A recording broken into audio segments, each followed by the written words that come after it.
بسم الله الرحمن الرحيم.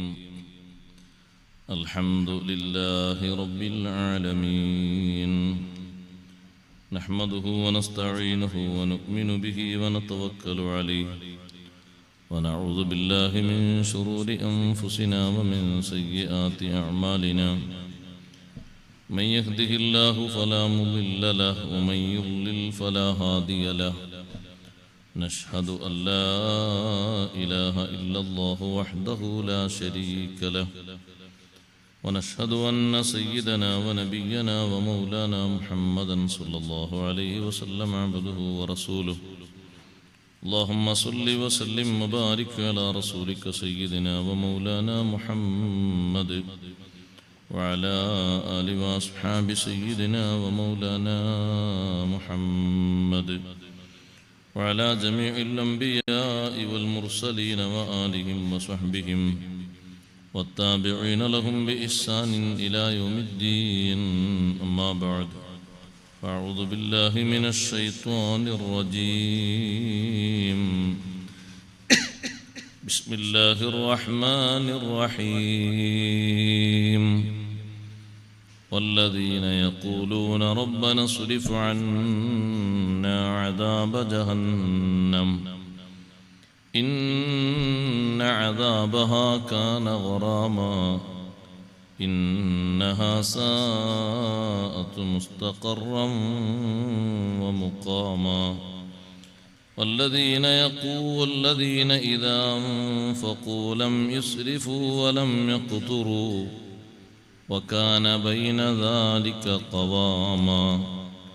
والذين لا يدعون مع الله إلها آخر ولا يقتلون النفس التي حرم الله إلا بالحق ولا يزنون ومن يفعل ذلك يلقى أثاما يضاعف له العذاب يوم القيامة ويخلد فيه مهانا إلا من تاب وآمن وعمل عملا صالحا فأولئك يبدل الله سيئاتهم حسنات وكان الله غفورا رحيما.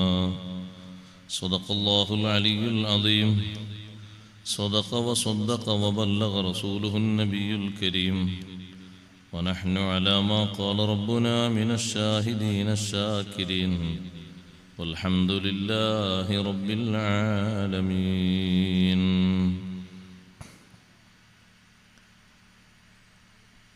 يا سيدي جد لي فجودك منتظر للمرتجي لا سيما أهل الفقر. ما لي سوى مدحي وحبي من ذخر فهما الذخيرة لي ونعم المدخر. بهما رجائي أن عيني قد تقر إذ ما يقابل كل ساع بالأجر. يا رب صل على النبي محمد منجي الخلائق من جهنم في غدي. ബഹുവന്യരായ ഉസ്താദുമാരെ, രക്ഷിതാക്കളെ, സ്നേഹസമ്പന്നരായ സഹോദരങ്ങളെ, സഹോദരിമാരെ, സുഹൃത്തുക്കളെ, അള്ളാഹുവിൻ്റെ മഹത്തായ അനുഗ്രഹത്താൽ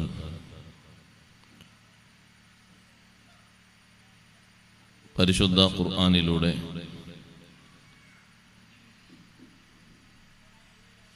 നമ്മെ നന്നാക്കുന്നതിനും ഉത്കൃഷ്ട സമൂഹത്തിൽ ഉൾപ്പെടുത്തുന്നതിനും വേണ്ടി അല്ലാഹു സുബ്ഹാനഹു വ തആല പഠിപ്പിച്ചു തന്ന അവൻ്റെ ഇഷ്ടദാസന്മാരുടെ ലക്ഷണങ്ങൾ പറഞ്ഞുകൊണ്ടിരിക്കുന്ന നമ്മുടെ ഈ സദസ്സ് പൂർണ്ണാർത്ഥത്തിൽ അല്ലാഹു നമ്മിൽ നിന്ന് സ്വീകരിക്കുമാറാകട്ടെ. മഹത്തുക്കൾക്ക് അല്ലാഹു നൽകിയ അടയാളങ്ങളൊക്കെ ജീവിതത്തിൽ സന്നിവേശിപ്പിച്ച് നല്ലവരായി വളരാനും ഉയരാനും എല്ലാവിധ സൗകര്യങ്ങളും നൽകി തൗഫീഖും നൽകി അല്ലാഹു നമ്മെയും നമ്മുടെ മാതാപിതാക്കൾ, ഉസ്താദുമാർ, ശിഷ്യന്മാർ, സഹപാഠികൾ, സ്നേഹജനങ്ങൾ എല്ലാവരെയും അനുഗ്രഹിക്കുമാറാകട്ടെ. മാനസികമായും ശാരീരികമായും വിഷമങ്ങൾ, പ്രശ്നങ്ങൾ അനുഭവിച്ചുകൊണ്ടിരിക്കുന്ന, ദുആ കൊണ്ട് അറിയിച്ചതും അല്ലാത്തതുമായ മുഴുവൻ ആളുകൾക്കും അല്ലാഹു തആല വലിയ സലാമത്ത് നൽകുമാറാകട്ടെ. ആമീൻ എന്ന് ആമുഖമായി പ്രാർത്ഥിക്കുന്നു. അല്ലാഹുവിൻ്റെ ഇഷ്ടദാസന്മാരായ അടിമകൾ അവരുടെ ഓരോ ദിവസത്തെയും രാവും പകലും ചെറിയ നിലക്ക് നാം പറഞ്ഞു വെച്ചു. അവരുടെ ആ ജീവിതം കാണുമ്പോൾ ഇനി അവർക്ക് ഒന്നും വേണ്ട എന്ന് തോന്നിപ്പോകും. കാണുന്നവർക്കത് വലിയൊരു പ്രതീക്ഷയാണ്. കാരണം അവരുടെ പകലിലെ സ്വഭാവവും രാത്രിയിലെ ആരാധനയും നന്ദിയൊക്കെ കാണുമ്പോൾ കാണുന്നവർക്ക് അവരെ സംബന്ധിച്ച് വളരെ വലിയ പ്രതീക്ഷയാണ്. പക്ഷെ അവർക്ക് അവരെ പറ്റി വലിയ പേടിയാണ്. ആ ഖൗഫിന്റെ മഖാമാണ് ഇനി നമ്മൾ പറയാൻ പോകുന്നത്. വലിയ പേടി.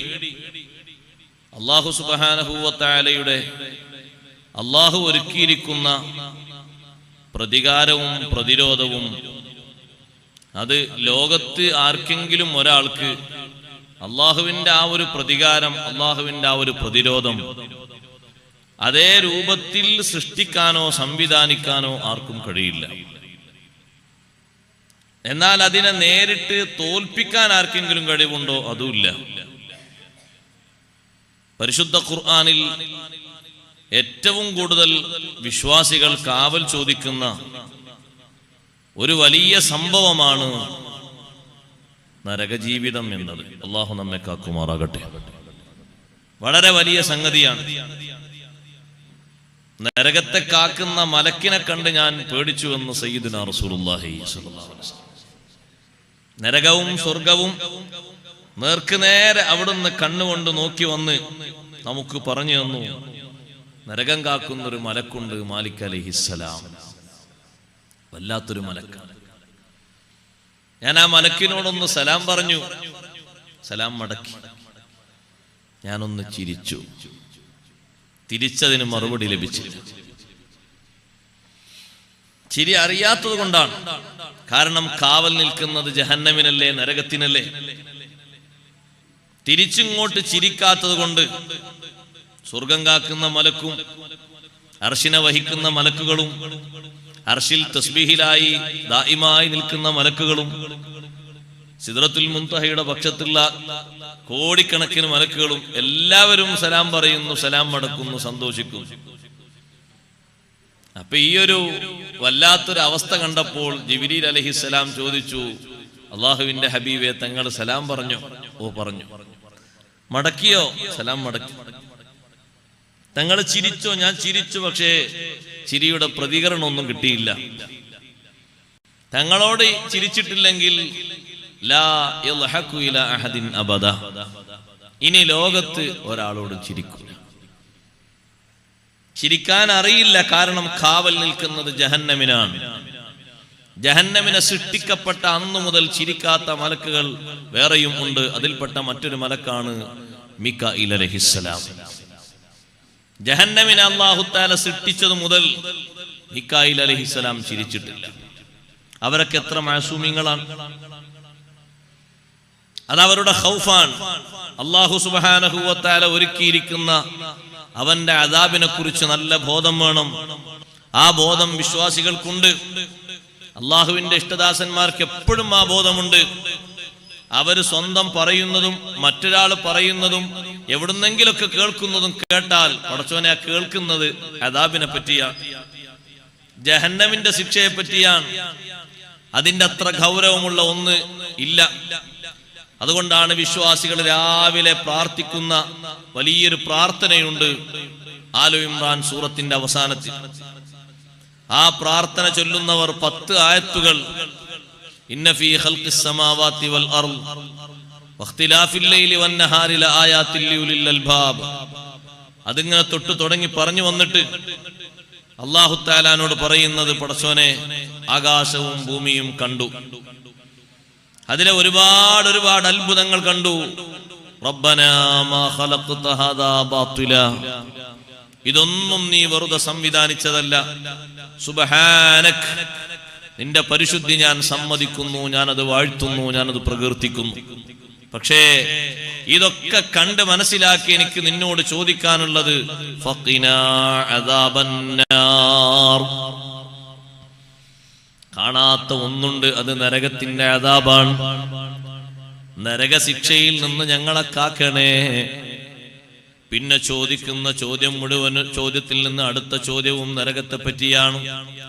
റബ്ബനാ ഇന്നക മൻ തുദ്ഖിലിന്നാറ ഫഖദ് അഖ്സൈത, നീ ആരെങ്കിലും ഒരാളെ നരകത്തിലേക്ക് അങ്ങ് പ്രവേശിപ്പിച്ചാൽ നിന്നെ ചോദ്യം ചെയ്യാൻ അവിടെ ആരുമില്ല. എന്തിനാ നീ അയാളെ നരകത്തിൽ വിട്ട് എന്ന് വിശദീകരിക്കാനോ പ്രതിഭാഗം നിന്ന് ചോദിക്കാനോ ആരും ഇല്ല. ആരും അവിടെ അതിന് വരില്ല. റബ്ബനാ ഇന്നക മൻ തുദ്ഖിലിന്നാറ ഫഖദ് അഖ്സൈത, നീ അവനെ പരാജയപ്പെടുത്തി. നരകത്തിൽ നീ ഒരാളെ കടത്തിവിട്ടാൽ നീ അവനെ പരാജിതനാക്കി. വമാ ലിൽളാലിമീന മിൻ അൻസാർ, അക്രമകാരികൾക്ക് സഹായികളില്ല. നരകത്തെ ഭയന്നിട്ട് ഒരുപാട് വിഷയങ്ങളിൽ നിന്ന് നമ്മൾ മാറി നിൽക്കേണ്ടതുണ്ട്. നരകം പേടിച്ച കാരണം മലക്കുകൾ മാത്രമല്ല, ചിരിക്കാത്ത മഹാന്മാരും ഉണ്ട്. ഭക്ഷണം കഴിക്കൽ അവസാനിപ്പിച്ചവരുണ്ട്. ഇനി ആഖിറത്തിലെ സ്ഥിതിഗതി അറിഞ്ഞിട്ട് മതിയെന്ന് ഭക്ഷണം പറഞ്ഞവരും ഉണ്ട്. നരകത്തെ ഭയന്നതിനാൽ രാത്രി തീരെ ഉറങ്ങാതെ കാവൽ ചോദിച്ചവരും ഉണ്ട്. നരകത്തെ ഭയന്നതിനാൽ ദുനിയാവിന്റെ ഹലാലായ സുഖങ്ങൾ പോലും വർജിച്ചവരുണ്ട്. സുബ്ഹാനല്ലാഹ്, ആ മേഖല തന്നെ പ്രത്യേകം കിതാബുകളിൽ രേഖപ്പെടുത്തിയിട്ടുണ്ട്. നരകത്തെ കുറിച്ച് ചിന്തിച്ച് നരകം സഹിക്കാൻ കഴിയാതെ അറ്റാക്ക് ബാധിച്ച് മരിച്ചവരും ഉണ്ട്.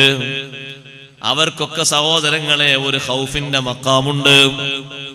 അത് വല്ലാത്ത ഒരു മഖാമാണ്, വല്ലാത്തൊരവസ്ഥയാണ്.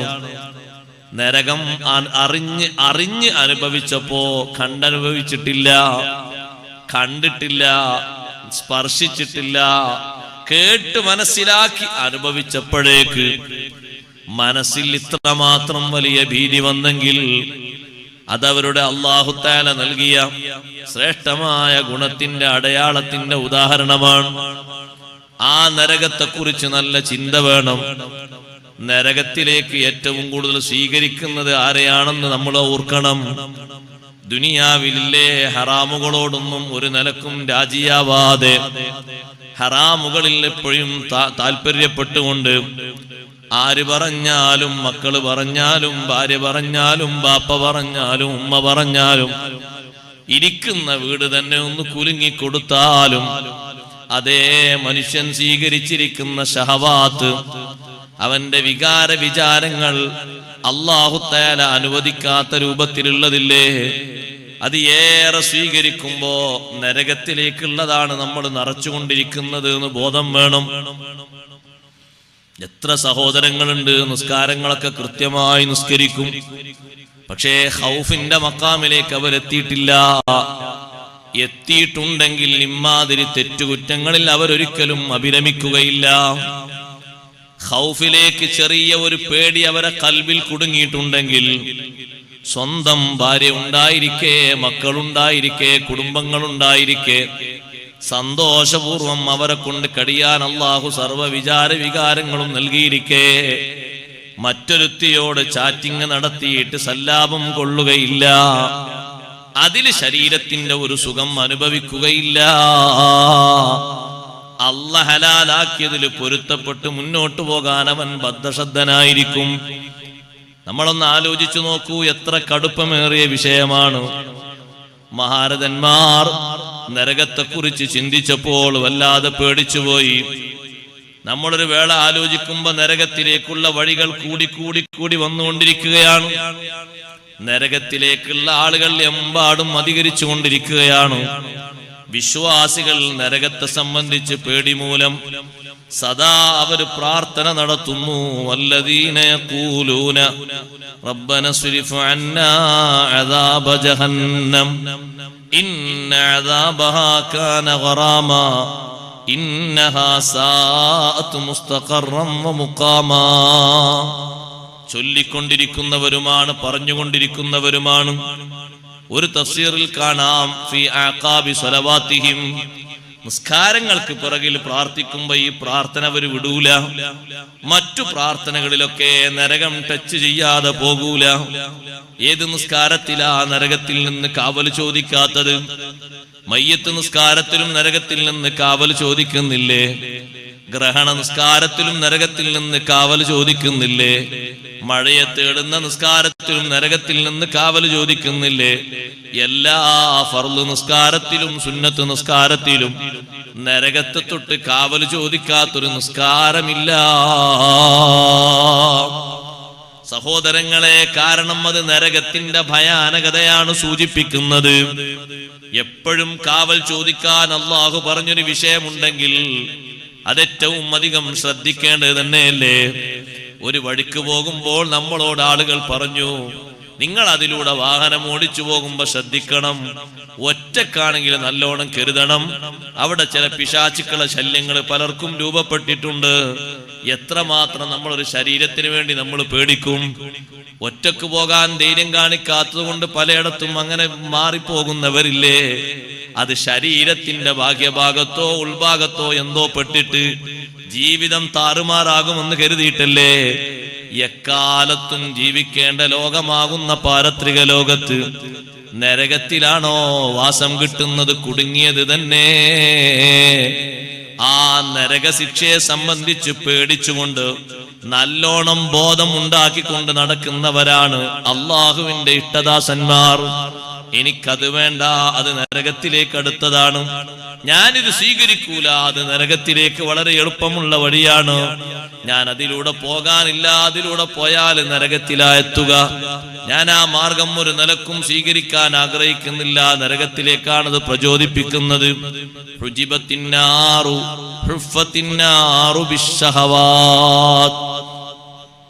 താല്പര്യങ്ങളാണ് നരകത്തിലേക്ക് മനുഷ്യനെ ഉന്തിത്തള്ളിയിടാൻ കൂടുതൽ പ്രേരിപ്പിക്കുന്നത്. അവനവന്റെ തെറ്റായ താല്പര്യങ്ങൾ, ദുഷിച്ച ആഗ്രഹങ്ങൾ, ഇപ്പോഴും ആഗ്രഹിച്ചുകൊണ്ടിരിക്കുന്ന ആഗ്രഹങ്ങൾ, അങ്ങനെ ആ ആഗ്രഹങ്ങൾക്കൊരു മാറ്റം വരുത്താതെ നരകത്തിൽ നിന്ന് മോചനം ലഭിക്കൂല. ഇവിടെ ദുആർക്കുന്ന ദുആ നോക്ക് നിങ്ങൾ, എത്ര പ്രസക്തമായ ദുആയാണ്. റബ്ബന സ്രിഫ് അന്നാ അദാബ ജഹന്നം, റബ്ബേ ഇസ്രിഫ് അന്നാ, ഞങ്ങളെ തൊട്ട് നീ തിരിച്ചു കളയണം, അദാബ ജഹന്നം, ജഹന്നമിന്റെ ശിക്ഷയെ നീ തിരിച്ചു കളയണം, ജഹന്നമിന്റെ ശിക്ഷ തൊടാൻ ഞങ്ങളെ നീ അനുവദിക്കരുത്, അതിന് ഞങ്ങളെ നീ അർഹരാക്കരുത്. നരകത്തിന്റെ ശിക്ഷയൊന്ന് തൊടാൻ, അതിന്റെ ചൂടുള്ള ഹാവിയൊന്ന് കൊള്ളാൻ, അതിന്റെ തീപ്പൊരിയൊന്ന് ശരീരത്തിൽ വന്ന് വീഴാൻ ഞങ്ങൾക്ക് നീ ഒരു നിലക്കും ആവത് നൽകരുത്. റബ്ബന സ്രിഫ് അന്നാ അദാബ ജഹന്നം, ജഹന്നമിന്റെ ശിക്ഷയെ തൊട്ട് ഞങ്ങളെ നീ തിരിച്ചു കളയണം. സഹോദരങ്ങളെ, നമ്മളാരും അങ്ങനത്തെ ശിക്ഷ ദുനിയാവിൽ എവിടെയും കണ്ടിട്ടില്ല. ദുനിയാവിൽ കണ്ട ചൂടില്ലേ, ആ ചൂട് വളരെ ഡിഗ്രി കുറഞ്ഞതാണ്. ഇവിടെയുള്ള ഉഷ്ണത്തിന്റെ വർധനവ് കൊണ്ട് തന്നെ മനുഷ്യന്മാര് മരിച്ചു പോകുന്നു, നാൽക്കാലികൾ അതേ ചത്തി വീഴുന്നു, പലതും അങ്ങനെ ചരമമടയുന്നു. ആഖിറത്തിലെ നരകത്തിന്റെ ചൂടോ, നരകത്തിൽ ശല്യം ചെയ്യുന്ന ജീവികളോ, ആ നരകത്തിൽ കടുപ്പമേറിയ ജലങ്ങളോ, നരകത്തിലെ ഭക്ഷണമോ ഒന്നും തന്നെ ചിന്തിക്കാൻ നമുക്ക് കഴിയില്ല. അത്രമാത്രം വലുതാണ് നരകത്തിലുള്ളത്. അള്ളാഹു സംവിധാനിച്ചിരിക്കുന്ന നരകം, അതിൽ നിന്ന് ഒളിച്ചോടി പോകാൻ ആർക്കെങ്കിലും കഴിയില്ല. എല്ലാ വെള്ളിയാഴ്ചയും ഓതുന്ന സൂറത്തുൽ കഹ്ഫിൽ എത്രയാണ് അല്ലാഹു അതിന്റെ ചിത്രം മനോഹരമായി പറഞ്ഞു തന്നത്. ഇന്നാ അഅ്തദ്നാ ലിസ്സാലിമീന നാറാ അഹാത ബിഹിം സുറാദിഖുഹാ. നമ്മളൊക്കെ ഇങ്ങനെ കണ്ണൂർ പോകുമ്പോ സെൻട്രൽ ജയിലിന്റെ മതിൽ കാണുമ്പോ ചിലർ പറയും അതൊക്കെ ചാടി കിടക്കാൻ എളുപ്പമാണല്ലോ, അത്ര വലുതൊന്നല്ല എന്ന ആൾക്കാർ പറയും. നരകത്തിന്റെ ചുറ്റുമതിലിനെ പറ്റി അല്ലാഹു തആല വർണ്ണിച്ചത് ഇന്നാ അഅ്തദ്നാ ലിസ്സാലിമീന നാറൻ, അക്രമികൾക്ക് നമ്മളൊരു നരകം ഒരുക്കിയിട്ടുണ്ട്, നമ്മളൊരു നരകം സജ്ജീകരിച്ചിട്ടുണ്ട്. അഹാത ബിഹിം സുറാദിഖുഹാ, ആ നരകത്തിന്റെ മേലാപ്പുകൾ, അതിന്റെ ചുറ്റുമതിലുകൾ അവരെ വലയം ചെയ്തിരിക്കുന്നു. രക്ഷപ്പെടാൻ ഒരു പഴുതും കാണില്ല. എങ്ങനെങ്കിലും ഒന്ന്, എത്രേ നരകത്തിന്റെ ആഴം, നരകത്തിന്റെ ആഴത്രേ സഹോദരങ്ങളെ. അഷ്റഫുൽ ഖൽഖ് റസൂലുള്ളാഹി സ്വല്ലല്ലാഹു അലൈഹി വസല്ലം നിങ്ങൾ സ്വഹാബത്തിന്റെ കൂടെ ഇരിക്കുമ്പോ ഇത് സമിഅ വജ്ബതൻ, ഒരു ശബ്ദം കേട്ടു, വല്ലാത്തൊരു ശബ്ദം. സ്വഹാബത്തിനോട് ചോദിച്ചു നിങ്ങൾ കേട്ടോ എന്ന് ചോദിച്ചു. ഞങ്ങളും കേട്ടു. എന്താന്ന് മനസ്സിലായെന്ന് ചോദിച്ചു. മനസ്സിലായില്ല. എന്നാ പറഞ്ഞുതരാം എന്താ. ഒരു 70,000 കൊല്ലം മുമ്പ് നരകത്തിന്റെ അതിന്റെ വക്കിൽ നിന്ന് താഴോട്ട് വിട്ട ഒരു വലിയ കല്ല്, അതിന്റെ ഏറ്റവും ലാസ്റ്റിലെത്തിയ ശബ്ദമാണ് ഇപ്പൊ കേട്ടത്. എത്ര അതിന്റെ ആഴം.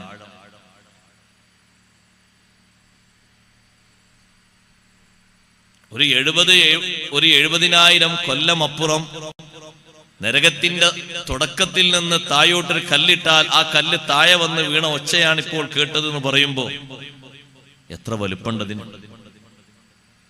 ചില്ലറ വലുപ്പാണോ ആ നരകത്തിന്റെ ആഴത്തിന് അല്ലാഹു നൽകിയിരിക്കുന്നത്. ആ ചുറ്റുമതിൽ തുരന്നിട്ടോ ഒന്ന് തള്ളിയിട്ടിട്ടോ ഒന്ന് പൊട്ടിച്ചിട്ടോ ഒന്ന് പുറത്തു വരാൻ കഴിയില്ല.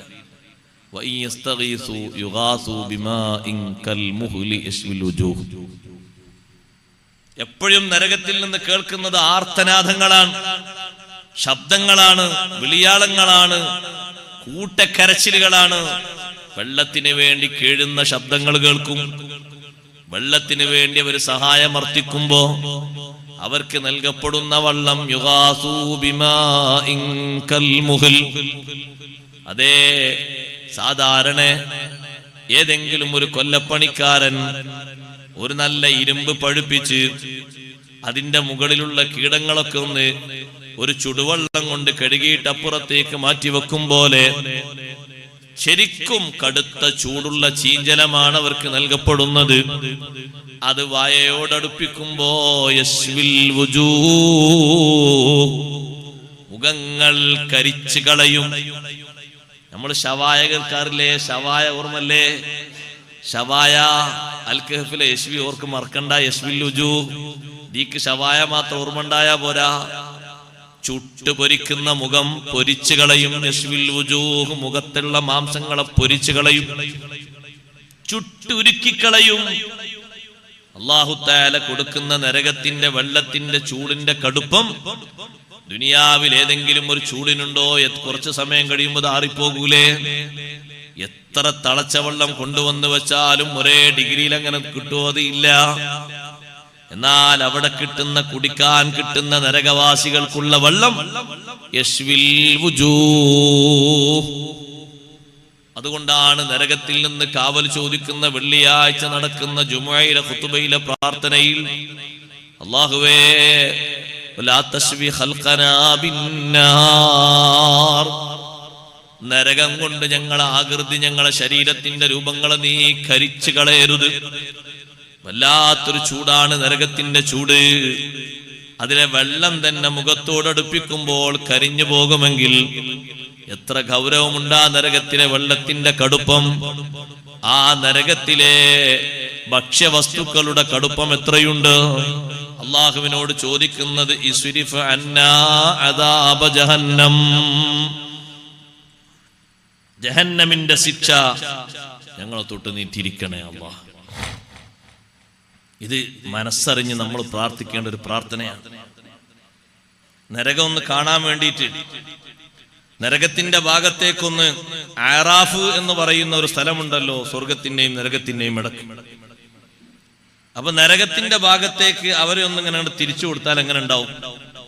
അല്ലാഹു തആല ഈ ആറാഫിലുള്ള ആൾക്കാരെ നരകത്തിന്റെ ഭാഗത്തേക്കൊന്ന് ഇങ്ങനെ തിരിക്കുമ്പോഴേക്ക് അവർ പറയും, റബ്ബനാ ലാ തജ്അൽനാ മഅൽ ഖൗമിൽ ളാലിമീൻ. പടച്ചോനെ, ആറാഫിൽ നിന്നാലും വേണ്ടിയില്ല, ആ കാണുന്ന അക്രമികളായ സമൂഹത്തിന്റെ കൂടെ ഞങ്ങളെ നീ ആക്കരുത്, അവരെ കൂടെ ഞങ്ങളെ നീ പെടുത്തരുത്, സഹിക്കാൻ കഴിയൂല.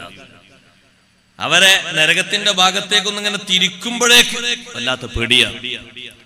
അപ്പൊ ആ നരകശിക്ഷയെ ഞങ്ങളെ തൊട്ട് നീ തിരിക്കണം എന്ന് പറഞ്ഞാൽ നരകത്തിൽ തീരെ ടച്ച് ചെയ്യാതെ സ്വർഗത്തിലെത്താനുള്ള ഭാഗ്യം തരണം. ഇന്നദാബഹാ കാന ഖറാമാ,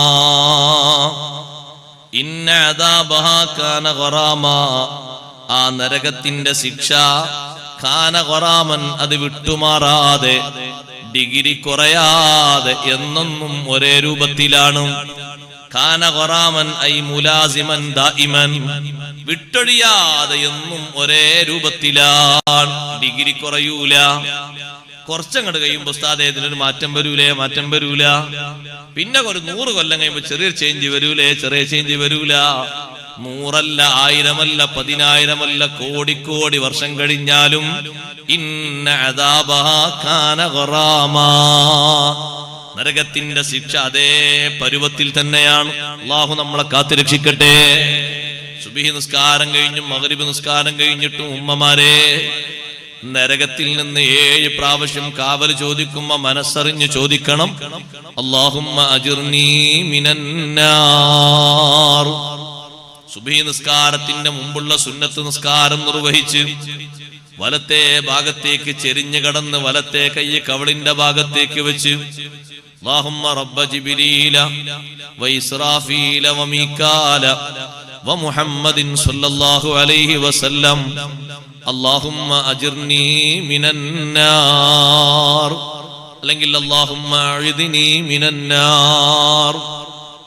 അപ്പോഴും ചോദിക്കാനുള്ള ചോദ്യം, നരകത്തിൽ നിന്ന് കാക്കണേ അല്ലാ, നരകത്തിൽ കടത്തല്ലേ അല്ലാ, നരകം സഹിക്കാൻ കഴിയൂല, നരകം ഓർക്കാൻ പറ്റൂല, അത് വല്ലാത്തൊരു സംഗതിയാണ്. മാലിക് ബിനുൽ ഹാരിസ് റളിയല്ലാഹു അൻഹു പറഞ്ഞു, ഇദാ തുരിഹർ റജുലു ഫിന്നാരി, ഒരു മനുഷ്യനെ നരകത്തിലേക്ക് അങ്ങ് വലിച്ചെറിയപ്പെട്ടാൽ, ഹവാഫിഹാ, അവനാ നരകത്തിലേക്ക് അങ്ങനെ താന്നുകൊണ്ടിരിക്കും. ഫൈദന്തഹാ ഇലാ ബഅദി അബ്വാബിഹാ, നരകത്തിന്റെ ഏതെങ്കിലും ഒരു ഗേറ്റിലേക്ക് അവൻ അങ്ങ് എത്തിപ്പെട്ടാൽ അവനോട് പറയപ്പെടും, മക്കാനക്, അവിടെ നിൽക്ക് എന്ന് പറയും. മക്കാനക്, അവിടെ നിൽക്ക് എന്ന് പറയും. അങ്ങനെ പിന്നെ അവനതാ കുറച്ചു നേരം അവിടെ ഇങ്ങനെ വെയിറ്റ് ചെയ്യുമ്പോ ഫയുസ്ഖാ കഅസൻ മിൻ സുമ്മിൽ അസാവിദി വൽ അഖാരിബ്, അവന് കുടിപ്പിക്കപ്പെടുന്നത് സിംഹത്തിന്റെയും തേളിന്റെയും വിഷമുള്ള വെള്ളമാണ്. സിംഹത്തിന്റെയും തേളിന്റെയൊക്കെ വിഷം നിറഞ്ഞ ജലമാണ് കുടിപ്പിക്കാൻ കൊടുക്കുന്നത്. ആ വെള്ളം കിട്ടുമ്പോഴേക്ക് ഫയതമയ്യസുൽ ജിൽദു, അവന്റെ തൊലി ഒരു ഭാഗത്തേക്ക് പോകുന്നു, രോമം മറ്റൊരു ഭാഗത്തേക്ക് പോകുന്നു, എല്ല് വേറൊരു ഭാഗത്തേക്ക് പോകുന്നു, ഞരമ്പ് വേറൊരു ഭാഗത്തേക്ക് പോകുന്നു. അതാണ് ചൂടുവെള്ളം കുടിക്കണ്ടെന്ന് പറയാൻ കാരണം. മാവുൻ ഹമീമാണ്. എല്ലാവരും പച്ചവെള്ളം കുടിച്ച് ശീലിക്കുക. ഇത് പറഞ്ഞാൽ പിന്നെ വല്ലാത്തൊരു വിഷമം ഉണ്ടാവും എല്ലാവർക്കും. ഉസ്താദെ, ഈ തൊണ്ടവേദനൊക്കെ വന്ന് ഞങ്ങളെ ഈ ബുദ്ധിമുട്ടാക്കണ്ട. ചില ആലിമ്യങ്ങൾ ചൂടുവെള്ളം കൊടുത്താൽ എന്തെങ്കിലുമൊക്കെ ഒരു കയ്യിൽ കൊണ്ടുവരാൻ പറയും. കയ്യിൽ കൊണ്ടുവന്നിട്ട് അതിലിങ്ങനെ നടക്കും. ഇത് ഈ ചൂടുവെള്ളത്തിന്റെ ഹൈഅത്തിൽ നിന്ന്, രൂപത്തിൽ നിന്ന് മാറിയിട്ടുണ്ട്. കാരണം മാഉൻ ഹമീം അത് നരകത്തിലെ വെള്ളം. സ്വർഗത്തിൽ ചൂടുവെള്ളം കിട്ടൂല കേട്ടോ. ഞാൻ അവിടെ പോയി ചോദിക്കാൻ നിൽക്കരുത്. അവിടെ നല്ല തണുത്ത മാഉൽ ബാരിദ് കിട്ടും. നല്ല ഫ്രഷ് വാട്ടർ, കൂൾ വാട്ടർ കുടിക്കാൻ നല്ല സന്തോഷം. പ്രസംഗിച്ചാലും കാണാൻ ചില സ്ഥലത്തൊക്കെ ചൂടുവെള്ളം കൊടുത്തൊക്കെ. ഞാനതിന് എതിരാണ് പൊതുവെ. ഇവിടെ അല്ല, ഇവിടെ പച്ചവെള്ളം കിട്ടിയത്. ചില സ്ഥലത്ത് പോയിട്ട് എങ്ങനെ പച്ചവെള്ളം എന്ന് പറഞ്ഞാൽ പിന്നെയും വന്ന് ചോദിക്കും, ഉസ്താദെ വെള്ളം. അപ്പൊ പിന്നെ ഞാൻ ചോദിക്കും, പച്ചവെള്ളം ഇവിടെ എവിടെയെങ്കിലും കിട്ടുമെങ്കിൽ കൊണ്ടുവരുമെന്ന് പറയും. കാരണം മുമ്പ് ഞാൻ അങ്ങനെ ചുടുവെള്ളം കുടിച്ച് മുമ്പൊക്കെ പ്രസംഗിക്കുമ്പോൾ ചുടുവെള്ളം കുടിച്ചപ്പോൾ ഒരു വൈദ്യൻ, ഒരു പ്രഗത്ഭനായ വൈദ്യൻ, അദ്ദേഹം ഇപ്പം ഉണ്ടാവുന്ന എനിക്ക് തോന്നുന്നു, നല്ല അറിവുള്ള മനുഷ്യനാണ്, എന്തെങ്കിലും ഒന്നും പറയുന്ന ആളല്ല, അനുമാനം പറയുന്ന ആളല്ല. നല്ലവണ്ണം അദ്ദേഹത്തിന്റെ ചികിത്സ അദ്ദേഹം സ്വീകരിച്ച് ജനങ്ങളിൽ പ്രതിഫലിപ്പിച്ച് ഫലം കണ്ടാണ് അങ്ങനെയുള്ള മനുഷ്യൻ. അപ്പൊ അയാൾ വന്നിട്ട് പറഞ്ഞു, നിങ്ങൾ പ്രസംഗിച്ച ഉടനെ ചുടുവെള്ളം കുടിക്കരുത്, കാരണം നിങ്ങൾ ഫുള്ള് ഈറ്റായി നിൽക്കാം. ആ ഈറ്റിലേക്ക് ഒരു ഈറ്റും കൂടി അല്ല ചെല്ലണ്ടേ, നിങ്ങൾ നല്ല ഹീറ്റിലല്ലേ നിൽക്കുന്നത്. അപ്പൊ നിങ്ങൾ സാധാ വെള്ളം അത് കുടിച്ചോളൂ, കുഴപ്പമൊന്നുമില്ല. അപ്പൊ ഈ സംശയം ഉണ്ടായിരുന്നു, ഇത് തൊണ്ടൊക്കെ കൂറ്റൊക്കെ അടക്കൂലേ, ഒരു കുഴപ്പം വരില്ല, ഓവർ തണുപ്പില്ല, ഒരു മിതമായ തണുപ്പിൽ കുടിച്ചു. പിന്നെ അങ്ങനെ അതങ്ങനെ ശീലാക്കി പോകും. അല്ലെങ്കിലും കുടിക്കാൻ ഏറ്റവും നല്ലത് നമ്മുടെ കിണറ്റിൽ നിന്ന് എടുക്കുന്ന നല്ല വെള്ളം, അതാണ് ഏറ്റവും നല്ലത്, ആരോഗ്യത്തിന് നല്ലതാണ്. അത് കുടിച്ച് ശീലിക്കുകയാണെങ്കിൽ വളരെ നല്ലതാണ്. രാവിലെ തന്നെ നിങ്ങൾ നോക്ക്, അറബികളൊക്കെ രാവിലെ തന്നെ സംസം വെള്ളമാണല്ലോ കുടിക്കുന്നത്. പല ആളുകളും സംസം ചൂടല്ല, തണുപ്പ. കോരി കുടിക്കുന്ന, കോരിയിട്ട് സംസം കിണറ്റിൽ നിന്ന് ബക്കറ്റ് കൊണ്ട് കോരി കുടിച്ച ആളുകൾ പറയുന്നു അതിന്റെ അനുഭവം, സംസം നല്ല തണുത്ത വെള്ളമായിരുന്നു. കോരിയിട്ട് തലയിൽ ഒഴിക്കുമ്പോഴും മുഖം കഴുകുമ്പോഴും ബക്കറ്റ് കൊണ്ട് കോരി കുടിക്കുന്ന ഒരു സന്ദർഭം ഉണ്ടായിരുന്നു. അങ്ങനെ കോരി കുടിക്കണം എന്നൊരു സുന്നത്ത് കിതാബിലൊക്കെ പറഞ്ഞിട്ടുണ്ടല്ലോ. അപ്പൊ അങ്ങനത്തെ ഒരു അവസ്ഥ അല്ലാതെ പറയൂ. സംസം കിണറ്റിലേക്ക് നോക്കൊരു സുന്നത്തുണ്ട് എന്നല്ലോ. ഇപ്പൊ പിന്നെ നോക്കാൻ കഴിയൂല, എവിടെയാണ് ഇങ്ങനെ പറയാന്നല്ലാതെ. അടക്കം മത്താഫായി മാറിയില്ലേ, സൗകര്യത്തിന് വേണ്ടിയാണ്. എന്നാലും വെള്ളം അങ്ങനെ തന്നെ കിട്ടുന്നത്, മഴയൊന്നും ഇല്ലാത്ത നല്ല എ ക്ലാസ് വെള്ളം തന്നെയാണ്. അതിൽ വലിയ ഷർഫുള്ള വെള്ളമാണ്, വളരെ പോരിശയാക്കപ്പെട്ട വെള്ളമാണ്. അപ്പൊ ആ വെള്ളത്തിന്റെ സ്വഭാവം, അപ്പൊ അത് കുടിക്കുമ്പോ അതാരും ചൂടായി കുടിക്കലുണ്ടോ? ഇല്ലല്ലോ. അതിന്റെ അവസ്ഥ അങ്ങനെയാണ്. എല്ലാ വെള്ളവും അങ്ങനെ. സയ്യിദുനാ റസൂലുള്ളാഹി സ്വല്ലല്ലാഹു അലൈഹി വസല്ലം തങ്ങളുടെ പ്രാർത്ഥനകളിലും അങ്ങനെ ഉണ്ടല്ലോ. വമിനൽ മാഇൽ ബാരിദി അലല്ലമ, അല്ലാഹുവേ നിന്നോടുള്ള ഹുബ്ബ്, നീ ഇഷ്ടപ്പെട്ടതിനോടുള്ള ഹുബ്ബ് ഞങ്ങൾക്ക് അധികരിപ്പിക്കണം. ഞങ്ങളുടെ സ്വന്തം ശരീരത്തെക്കാളും ഞങ്ങളുടെ സമ്പത്തിനേക്കാളും വമിനൽ മാഇൽ ബാരിദി അലല്ലമ, ദാഹിച്ച സമയത്ത് കിട്ടുന്ന തണുത്ത വെള്ളത്തെക്കാളും വലിയ പ്രിയം വേണം. ആ പ്രിയം ഞങ്ങൾക്ക് നീ തരണം. അപ്പൊ മാഉൻ ഹമീം, സുഖൂ മാഉൻ ഹമീമൻ, നരകക്കാർക്ക് ചൂടുള്ള വെള്ളം കുടിപ്പിക്കാൻ വേണ്ടി കൊടുക്കും. ആ വെള്ളം കുടിക്കുമ്പോഴേക്ക് അവരിലെ കുടലുകളെ, ആമാശയങ്ങളെ കഷ്ണം കഷ്ണമാക്കി ബാധിക്കും. ഒരു മുറുക്കങ്ങ് കുടിക്കുമ്പോഴേക്ക് അവിടെ വേർപിരിയുകയാണ്. ഉള്ളിലുള്ള മെഷീനുകളൊക്കെ പൊളിഞ്ഞ് താറുമാറാവുകയാണ്. പുറന്തലിയിലൂടെ പൊട്ടിയങ്ങ് പുറത്തേക്ക് വരികയാണ്. നരകത്തിലേക്ക്, അതിന്റെ ഗേറ്റിലേക്ക് എത്തുന്ന ആൾക്ക് കുടിക്കാൻ കൊടുക്കുന്ന ജലം ഏറ്റവും വിഷലിപ്തമായ ജലമാണ്. ആ ജലം കുടിക്കുമ്പോഴേക്ക് അവന്റെ ശരീരത്തിലെ തൊലിയൊരു ഭാഗത്ത്, ഞരമ്പൊരു ഭാഗത്ത്, എല്ലൊരു ഭാഗത്ത് ഒക്കെ വേറിട്ട് പോകുന്നു. അത് ജഹന്നമിലെ കുടിക്കാൻ കൊടുക്കുന്ന വെള്ളത്തിന്റെ കടുപ്പമാണെങ്കിൽ ശിക്ഷയുടെ ഗൗരവമോ അത് വിശദീകരിച്ച് വർണ്ണിച്ച് തീർക്കാൻ കഴിയില്ല. വളരെ ഗൗരവ തരത്തിലുള്ള ശിക്ഷയാണ് നരകത്തിലുള്ള ശിക്ഷ. ഹബീബ് റസൂലുള്ളാഹി സ്വല്ലല്ലാഹു അലൈഹി വസല്ലം ആ നരകത്തിന്റെ ശിക്ഷകളൊക്കെ കണ്ടപ്പോൾ എത്ര ഭയാനകമായ രൂപത്തിലാണ് ഇവിടെ വന്ന് വിശദീകരിച്ചു തന്നത്. നരകത്തിൽ ഓരോ വിധം ആളുകളും അനുഭവിക്കുന്ന ശിക്ഷ എല്ലാവർക്കും ഒരേ രൂപത്തിലല്ല, വ്യത്യാസമുണ്ട്. എല്ലാവർക്കും ഒരേ രൂപത്തിലുള്ള ശിക്ഷയല്ല, മാറ്റമുണ്ട്. കടുത്ത ശിക്ഷ അനുഭവിക്കുന്ന വിഭാഗങ്ങളുണ്ട്, അതേ താൽക്കാലിക ശിക്ഷ അനുഭവിക്കുന്നവരും ഉണ്ട്. സഹോദരങ്ങളെ, ആ നരകത്തിൽ ഏറ്റവും ചെറിയ ശിക്ഷയുടെ ഡിഗ്രി തന്നെ എത്ര വലുതാണ്. ഏറ്റവും ചെറിയ ശിക്ഷ അനുഭവിക്കുന്ന ആളല്ലേ അബൂ ത്വാലിബ്. അഹ്വനു അഹ്ലിന്നാരി അദാബൻ അമ്മി അബൂ ത്വാലിബ്, എന്റെ മൂത്താപ്പ അബൂ ത്വാലിബാണ് നരകത്തിൽ ഏറ്റവും ചെറിയ ശിക്ഷ അനുഭവിക്കുന്ന ആള്. ആ അബൂ ത്വാലിബിന് ഒരു ചെരുപ്പ് ധരിക്കാൻ കൊടുക്കുന്നു. യഗ്ലീ മിൻഹുമാ ദിമാഗുഹു. ആ ചെരുപ്പ് കാലിൽ ധരിക്കുമ്പോഴേക്ക് ദുനിയാവിൽ അങ്ങനത്തെ ഒരു ചെരുപ്പ് ഒരു കമ്പനിയിൽ നിന്നും വാങ്ങാൻ കിട്ടൂല. നഅലാനി മിന്നാർ, തീയിനാൽ സൃഷ്ടിക്കപ്പെട്ട ചെരുപ്പാണ് കൊടുക്കുന്നത്. ചെരുപ്പ് കാലിലണിയുമ്പോഴേക്ക് തലച്ചോറ് തിളച്ചു മറിയുന്നു.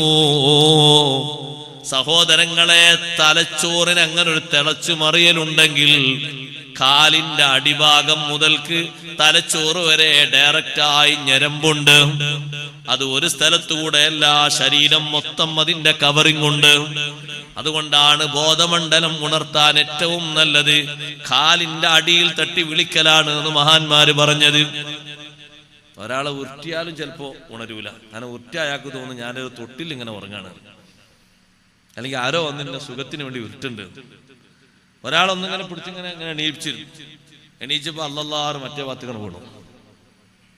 കാലിന്റെ അടിയിൽ ഇങ്ങനെ തട്ടിയാലോ അത് അവിടുന്ന് ഒരു ഞരമ്പ് നേരെ മേലോട്ട് ബോധമണ്ഡലത്തിലേക്ക് എത്തുന്നത്. അതാണ് കാലിന്റെ അടിയിൽ കാലുകൊണ്ട് എവിടെയെങ്കിലും ചവിട്ടുമ്പോഴേക്ക് അവിടെയുള്ള അവസ്ഥകളൊക്കെ പെട്ടെന്ന് അറിയുന്നത് ബോധമണ്ഡലമാണ്. അപ്പൊ അങ്ങോട്ട് കൊടുക്കുന്നൊരു ഉണർവ്, ഒരു ഡയറക്റ്റായ ഞരമ്പ്, ആ ഞരമ്പിലൂടെ വലിഞ്ഞു കയറുന്ന ശക്തമായ ചൂട് തലച്ചോറിലെത്തുമ്പോ തലച്ചോറിങ്ങനെ തിളച്ചു മറിയുകയാണ്. അബൂ ത്വാലിബിന് കൊടുക്കുന്ന ഈ ശിക്ഷ തന്നെ എത്ര ഗൗരവമുണ്ട്. അല്ലാഹു നമ്മളെ കാത്തുരക്ഷിക്കട്ടെ. നരകത്തിന്റെ വക്കിലങ്ങനെ എത്തിയിട്ട് വീണുപോകുമോ എന്നുള്ള ഭയത്തോടുകൂടെ പോകുന്ന മനുഷ്യൻ, ആ മനുഷ്യൻ എത്രമാത്രം ഒരു പേടിയിലാണ് കഴിയുന്നത്. ആരാണ് ഇവിടെ നരകത്തെ ഓർക്കുന്നത്? രാത്രി മുഴുവനും നിസ്കാരത്തിലും ഇൽമിലും ഇബാദത്തിലുമായി സജീവമാക്കുന്ന, പകല് മുഴുവനും കുടുംബത്തിന് ഹലാലായ നിലക്ക് ഭക്ഷണം കൊടുക്കാനും ഇബാദത്തും ദീനിന്റെ ഖിദ്മത്തും ഒന്നും മുറിയാതെ നടത്തിക്കൊണ്ടുപോകാനും ശ്രമിക്കുന്ന ഏറ്റവും നല്ല മനുഷ്യന്മാർ, രാവും പകലും അവർക്ക് പേടി നരകമാണ്. വല്ലാത്ത പേടിയല്ലേ? ബഹുമാനപ്പെട്ട ഇമാം റാസി റളിയല്ലാഹു അൻഹു പറഞ്ഞു, ഇതെന്തൊരു പേടിയാണ്. കാരണം പ്രതീക്ഷിക്കാൻ അവരിൽ ഒരുപാടുണ്ട്. ഇപ്പറയുന്നത് ജഹന്നമിൽ നിന്ന് കാവൽ കിട്ടാൻ ഒരുപാട് അമലുകളൊക്കെ ഉണ്ടായിട്ടും ജഹന്നം എന്ന് കേൾക്കുമ്പോഴേക്ക്, അത് ചിന്തിക്കുമ്പോഴേക്ക് പേടിയാണ്. ഇന്നഹാ സാഅത്ത് മുസ്തഖറം വ മുഖാമാ. ജഹന്നം എന്ന് പറയുന്നത് നിലനിൽക്കാൻ, അവിടെ താമസിക്കാൻ ഏറ്റവും ദുഷിച്ച സ്ഥലമാണ്. വമുഖാമാ, സ്ഥിരതാമസത്തിന് ഒരു നിലക്കും പറ്റിയതല്ല. ഒരു കേന്ദ്രമാക്കാൻ പറ്റിയ സ്ഥലമാണോ? അല്ല. എന്നെന്നും താമസിക്കാൻ പറ്റുന്ന സ്ഥലമാണോ? അതും അല്ല. അപ്പൊ താൽക്കാലിക ജീവിതത്തിനും പറ്റൂല, സ്ഥിരവാസത്തിനും നരകം പറ്റൂല. രണ്ട് നിലക്കും ഏറ്റവും ശല്യമാകുന്ന ദുഷിച്ച വീടാണ് നരകമെന്ന വീട്. അള്ളാഹു നമ്മളെ കാത്തുരക്ഷിക്കട്ടെ. ആ നരകത്തിൽ നിന്ന് കാക്കാൻ, കാവൽ നേടാൻ അള്ളാഹുവിന്റെ പ്രത്യേക നിർദ്ദേശമുണ്ട്. ഈ നരകത്തിന്റെ ഭയാനകത ആലോചിക്കുമ്പോ സ്വഹാബിമാരൊക്കെ എത്ര ഭയപ്പെട്ടുപോയി. അഷ്റഫുൽ ഖൽഖ് സല്ലല്ലാഹു അലൈഹി വസല്ലം നരകത്തെ കുറിച്ചുള്ള ഒരായത്ത് ഓതി സ്വഹാബത്തിന്റെ ഇടയിൽ. വഖൂദുഹന്നാസു വൽ ഹിജാറ, നരകത്തിൽ കത്തിക്കപ്പെടുന്നത് മനുഷ്യരെയും കല്ലുകളെയുമാണ്. ദുനിയാവിൽ ഏറ്റവും ചൂടുള്ള കല്ല് അൽ കിബിരീത്തുൽ അഹ്മർ, ഏറ്റവും ചൂട് കൂടുന്ന കല്ല്, അതാണ് നരകത്തിൽ ഏറ്റവും ചൂട് കൂടാൻ അല്ലാഹു ഉപയോഗിക്കുന്നത്. ഏറ്റവും നല്ല ചൂടുള്ള കല്ലില്ലേ, ആ കല്ലാണ് നരകത്തിലിട്ട് അല്ലാഹു തആല ചൂടിനെ ആക്കം കൂട്ടുന്നത്. അതേ ദുനിയാവിൽ നരകത്തിലെ ചൂട് പോലെ ഒരു സ്ഥലത്തും അല്ലാഹു ദുനിയാവിൽ ചൂട് നൽകിയിട്ടില്ല. നരകത്തിലെ ചൂട് പോലെ ഒരു സ്ഥലത്തും ചൂട് നൽകിയിട്ടില്ല. നരകത്തിൽ നിന്നുള്ള ഒരു ഹാവി കൊണ്ടാണ് ദുനിയാവിൽ ഉഷ്ണം ബാധിക്കുന്ന സമയത്തൊക്കെ ഉഷ്ണം കൊള്ളുന്നത്. നരകത്തിൽ തന്നെ കടുത്ത സഹിക്കാൻ പറ്റാത്ത തണുപ്പുണ്ടോ? ഉണ്ട്. ആ തണുപ്പ് തന്നെ ഒരു ശിക്ഷക്കുള്ള തണുപ്പാണ്. ശരീരത്തിന്റെ ഭാഗങ്ങളൊക്കെ കോച്ചുന്നു എന്ന് മാത്രമല്ല, വേദനിക്കുമാറ്, അതേ ഭാഗങ്ങൾ കൊഴിഞ്ഞു വീഴുമാറ് തണുപ്പിന്റെ ഒരവസ്ഥയും ഉണ്ട്. രണ്ട് രൂപത്തിലുമുണ്ട്. പരീക്ഷണം രണ്ട് രൂപത്തിലുമുണ്ട്. അപ്പൊ നരകത്തിന് രണ്ട് ശ്വാസമുണ്ട്. അത് ഒന്ന് ശ്വസിക്കുമ്പോ വിവിധ ഭാഗങ്ങളിലേക്ക് ചൂടങ്ങനെ പകർന്നു പോകുകയാണ്. നമ്മളെ ഇവിടെ ചൂടാകുമ്പോ മറ്റു ചില ഭാഗത്തൊന്നും ചൂടെത്തിയിട്ടില്ല. പിന്നെ ആ ഹാവി അങ്ങോട്ടെത്തുമ്പോ അവിടെ ചൂടാണ്. പല ഭാഗങ്ങളിലും അങ്ങനെ ചൂടങ്ങനെ മാറി വരുന്നു. മറ്റൊരു കാലത്ത് തണുപ്പിന്റെ ഒരു ഉച്ഛ്വാസമുണ്ട്. അത് വരുമ്പോൾ ഒരു ചെറിയ തണുപ്പങ്ങനെ പോകുന്നു. ചില ഭാഗത്ത് ആ തണുപ്പ് അവരുടെ ഭൂമിയുടെ പ്രകൃതി അനുസരിച്ച് കുറച്ചും കൂടി വരുന്നു. ഈ രണ്ട് സ്വഭാവങ്ങളും നരകത്തിനുണ്ട്. അഷ്റഫുൽ ഖൽഖ് സല്ലല്ലാഹു അലൈഹി വസല്ലം നരകത്തിൽ കത്തിക്കപ്പെടുന്ന മനുഷ്യരെയും കല്ലുകളെയും പറഞ്ഞപ്പോ കൂട്ടത്തിൽ ഒരു പ്രായം ചെന്ന സ്വഹാബിയുണ്ട്. ആ സ്വഹാബി ചോദിച്ചു, അല്ലാഹുവിന്റെ റസൂലേ, ഹിജാറത്തു ജഹന്നമ കഹിജാറത്തി ദുനിയാ, ജഹന്നമിലെ കല്ല് ദുനിയാവിലെ കല്ല് പോലെയാണോ? ദുനിയാവിൽ നമ്മൾ ഒരുപാട് പാറക്കല്ലോ കണ്ടിട്ടുണ്ട്. വലിയ വലിയ പാറക്കല്ലൊക്കെ ഏതെങ്കിലുമൊക്കെ ഒരു ചുരം വഴി കടന്നു പോകുകയാണെങ്കിൽ എത്ര വലിയ പാറ കാണും. പെരുമ്പാറകൾ കാണും. ആ പാറന്റെ സൗന്ദര്യം വലുപ്പം കണ്ട് നമ്മളത് ഫോട്ടോ എടുക്കും. അത്രയും വലിയ പാറയാണ്. താഴ്ന്നങ്ങൾ നോക്കി അതിന് മേലോട്ടെത്തൂല. ദുനിയാവിൽ നരകത്തിലെ കല്ല് ദുനിയാവിലെ കല്ലുകളെ പോലെയാണോ?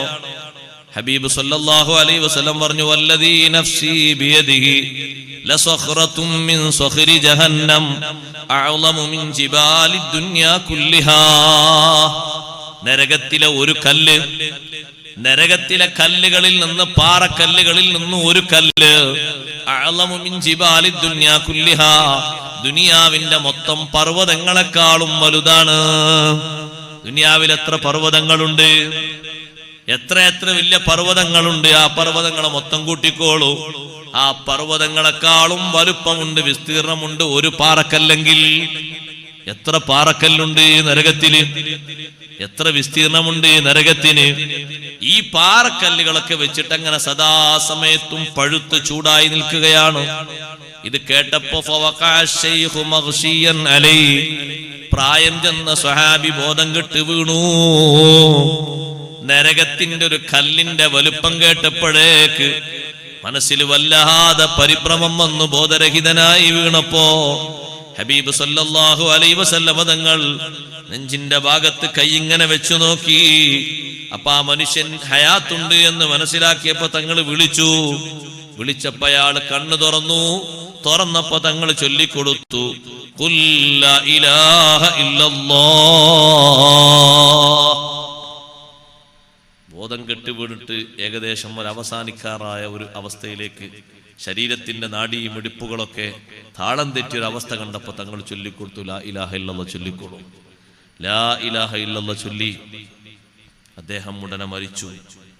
ആ മരണപ്പെട്ട പ്രായം ചെന്ന സ്വഹാബിക്ക് സ്വർഗത്തിന്റെ സന്തോഷ വാർത്ത അറിയിച്ചു തങ്ങൾ.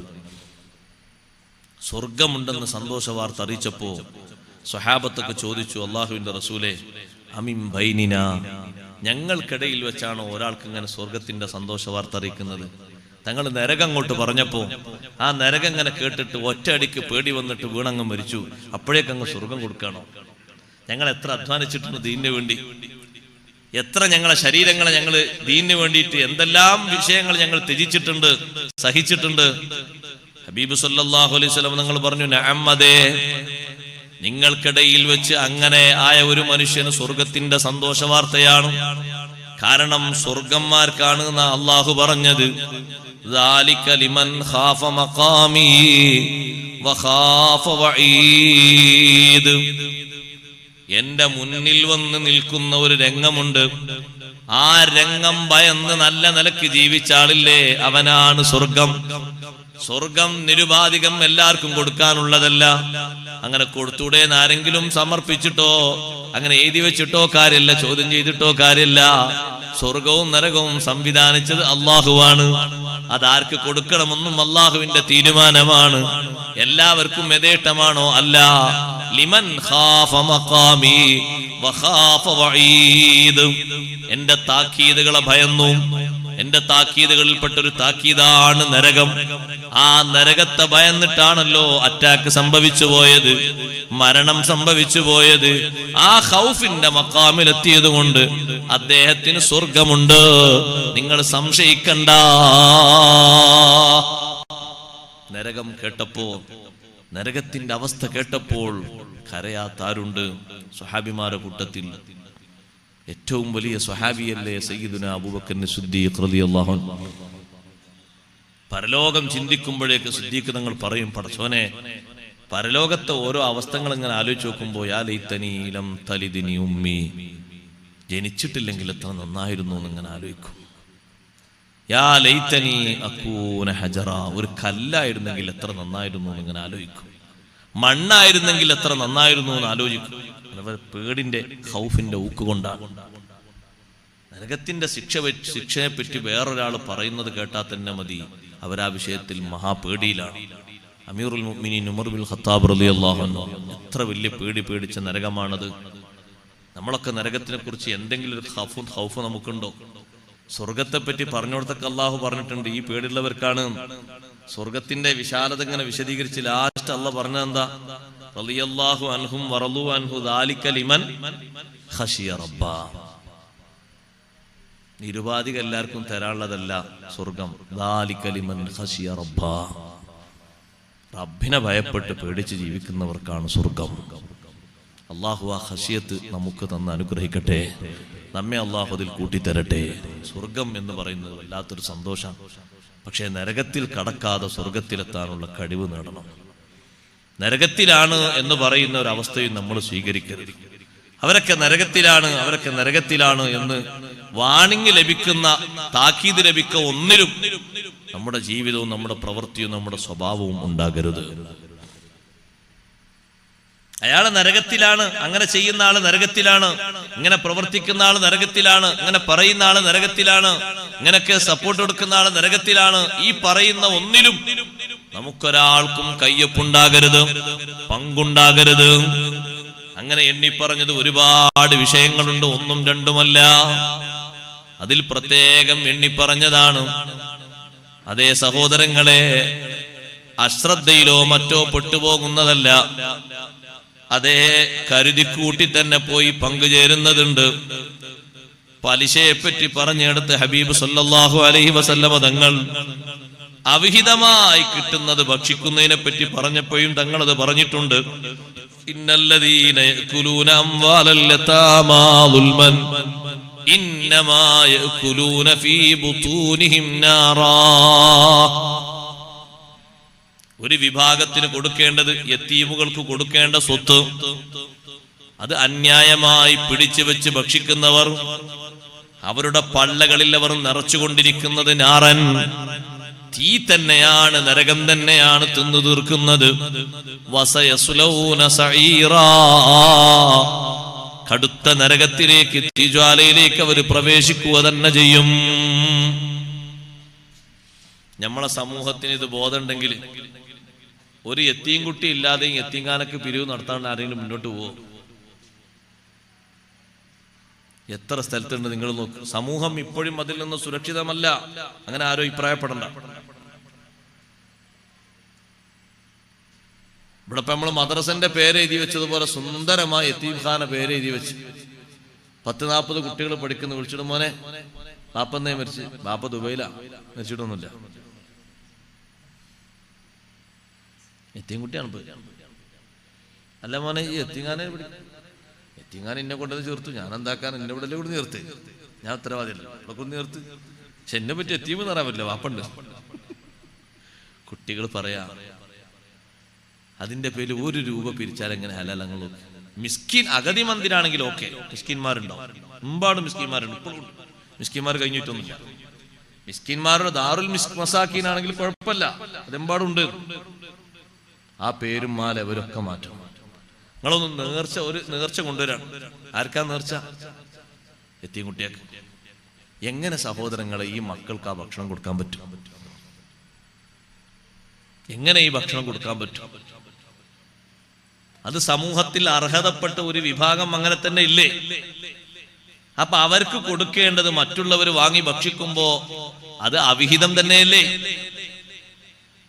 ആ ഭക്ഷിക്കുന്നതും അതിന് നേതൃത്വം കൊടുക്കുന്നതും പിരിവിക്കുന്നതും ഒക്കെ അങ്ങനെ തന്നെയല്ലേ? അതുകൊണ്ടാ നമ്മൾ പോയി എണ്ണി നോക്കിയിട്ടുണ്ടെങ്കിൽ യത്തീംഖാനകളിൽ വേറിട്ട യത്തീംഖാനയാണ് മർക്കസ് യത്തീംഖാന. ഞാൻ പഠിച്ച സ്ഥാപനം ആയതുകൊണ്ട് പറയല്ല. നിങ്ങൾ നാളെ തന്നെ പോയി എണ്ണിയൊക്കെ ഒക്കെ എത്തിയും കുട്ടികളാണ്. അതിന്റെ ടൈം അങ്ങോട്ട് മാറിയ സെക്ഷൻ മാറ്റും. ഇനി അപ്പുറത്ത് ഇനി ഓല് വേറെ ടീമായിട്ട് വേറെ പഠിപ്പിക്കണം. അവിടെ കിട്ടുന്ന അവിടെ ഒരു രൂപ പോലും കടല്ലാത്തൊരു സ്ഥാപന കോമ്പൗണ്ടിലുള്ളത് യതീംഖാന. കാരണം അത്രയും നേർച്ച വന്നിട്ട് ഒരു രൂപ പോലും ഒരു കടല്ല. ആ മുത്താലിമീങ്ങൾ ഇത്രയും തന്നെ ആയിരക്കണക്കിന് മുത്താലിമീങ്ങൾക്ക് ഒരു സംഭാവന കിട്ടുകയാണെങ്കിൽ തീരെ കടല്ലാതെ മുന്നോട്ടുണ്ടായിരുന്നു. ശരീഅത്ത് കോളേജിൽ പഠിക്കുന്ന എത്രായിരം മുത്താലിമീങ്ങളുണ്ട്. കിട്ടുന്ന സംഭാവനകൾ അത് അവിടെ സുരക്ഷിതമാക്കി വെക്കാതെ മർക്കസിന്റെ കീഴിൽ ഓർഫൻ കെയർ പദ്ധതി തുടങ്ങാൻ തന്നെ കാരണം ഇവിടെയുള്ള സംഭാവന ഇവിടെ മറ്റൊരു വഴിക്കും പോകാൻ കഴിയില്ലല്ലോ. അതുകൊണ്ട് വീടുകളിൽ വെച്ച് പഠിക്കുന്ന കുട്ടികൾ ഉണ്ടാകും, എത്തിയും കുട്ടികൾ കുടുംബത്തിൽ തന്നെ. അവരിങ്ങനെ വന്ന് പഠിക്കാൻ താല്പര്യപ്പെടില്ല. കുടുംബക്കാർ പറഞ്ഞ് ഞങ്ങൾ പോറ്റിയോളാണ്. അപ്പൊ അവർക്ക് എത്തീം എന്നുള്ള അർത്ഥത്തിൽ അവരിലേക്ക് കൊടുക്കാണ് പഠനത്തിനും മറ്റുള്ള ആ സംഭാവന. അത് വർഷത്തിൽ 2 or 3 തവണ വിളിച്ച് അവരെ ഏൽപ്പിക്കും. ഒന്നുകിൽ അയച്ചു കൊടുക്കും, അല്ലെങ്കിൽ വന്ന് സ്വീകരിക്കും. ഇത് ഇത്ര സൂക്ഷ്മത പാലിക്കാൻ കാരണം ഇത് വലിയൊരു വിഷയ, ചെറുതല്ല. ഞാനത് ഒന്ന് പറഞ്ഞു നിർത്തിയതല്ല. ലോട്ടറി, പലിശ, ജമാഅത്തൊന്നും ഒരൊറ്റ ജമാഅത്തും മുടക്കിയ സംഭവം ഉണ്ടാവില്ല. പക്ഷെ ടിക്കറ്റ് അടിക്കാത്തൊരു ദിവസം മുന്നോട്ട് വരാം. 10 ഉറുപ്പ്യന്റെ ഒരു കൂപ്പൺ വാങ്ങിയില്ലെങ്കിൽ അന്ന് സമാധാനക്കേടാ. അതെന്താ? തൊട്ടടുത്തുള്ള ആള് പറഞ്ഞു 20 അന്നലെ അടിച്ചത്, 20 വാങ്ങിക്കും. അപ്പൊ മറ്റോ പറഞ്ഞു 50 കഴിഞ്ഞ ആഴ്ച എനിക്ക് അടിച്ചത്, അപ്പൊ 50 വാങ്ങിക്കും. ഇവരെങ്ങനെ വാങ്ങുന്നേ 50, 20, 30, 40 ആയിട്ട് അങ്ങനെ ചൂഷണോപാധികമായിട്ട് എത്ര സ്വീകരിക്കുന്നത്. അതുകൊണ്ടാണ് നിങ്ങളൊന്ന് ആലോചിച്ച് നോക്കും. മുമ്പ് തലപ്പാവ് കെട്ടിയ ഉപ്പമാരോടോ ഉസ്താദുമാരോടോ തൊപ്പിയിട്ട ആളോടോ ആരെങ്കിലും ഒരു ലോട്ടറി വിൽക്കുന്ന ആള് ലോട്ടറി നീട്ടിത്തരലുണ്ടോ? ഇപ്പോഴോ ഇപ്പൊ എല്ലാവരിലേക്ക് നീട്ടുന്നില്ലേ? എന്താ അതിന്റെ കാരണം? അവർക്ക് തിരിച്ചറിയാത്തോണ്ടല്ല. നമ്മളിൽപ്പെട്ട കുറെ ഏമാന്മാർ അതിന്റെ മുന്നിൽ തപസ്സിരുന്ന് എന്നും വാങ്ങുന്നോണ്ടാ. ഇതൊക്കെ അതിൽപ്പെട്ടതിന് അത് ചിലപ്പോൾ വാങ്ങാൻ സാധ്യതയുണ്ടെന്നത് കൊണ്ടുവരാണ്. നമുക്കവർ നീട്ടുമ്പോഴേക്കെന്നെ ആകെ ബേജാറായി പോകുക. എന്തായി കൊടുന്ന് നീട്ടുന്നത്? ഒരു സംഭാവന റെസിപ്റ്റ് അല്ലെങ്കിൽ രോഗ ചികിത്സയ്ക്ക് വേണ്ടി ചിലപ്പോൾ അങ്ങനെ ഉണ്ടാവും. കുട്ടികളൊക്കെ റോട്ടിൽ നിന്നൊക്കെ പിരിക്കും. അത് ഏത് ആൾക്കായിക്കോട്ടെ, ഒരു മനുഷ്യനല്ലേ, ഏത് മതക്കാരായിക്കോട്ടെ, ഒരു മനുഷ്യന്റെ രോഗത്തിന് പിരിക്കുമ്പോൾ എല്ലാവരും കൊടുക്കും. യാത്രക്കാർ പോണവരൊക്കെ കൊടുക്കും സംഭാവന. ലക്ഷക്കണക്കിന് സംഭാവനകൾ അങ്ങനെ റോഡ് സൈഡിൽ തന്നെ ആൾക്കാർ കൊടുത്തില്ലേ? വണ്ടിക്കാർ നിർത്തി കൊടുത്തത് അത് മനുഷ്യന്റെ ഒരു സ്നേഹമാണ്. ഒരു രോഗിയല്ലെന്ന് എഴുതിയിട്ട് ഇക്കൊടുന്ന് നീട്ടണം അതിനല്ലല്ലോ. ഈ റെസിപ്റ്റ് കൊണ്ടുവന്ന അങ്ങനത്തെ സംഭാവന അല്ലല്ലോ. ചൂഷണല്ലേ ഇത് നടത്തുന്നത്. ഇതിൽ എത്ര ആൾ കുടുങ്ങിയിട്ടുണ്ട്. ഇത് പഴയ കാലത്തുണ്ടായിരുന്ന അതിന്റെ രൂപം മാറിയേ ഉള്ളൂ. അതന്നെയാണിത്.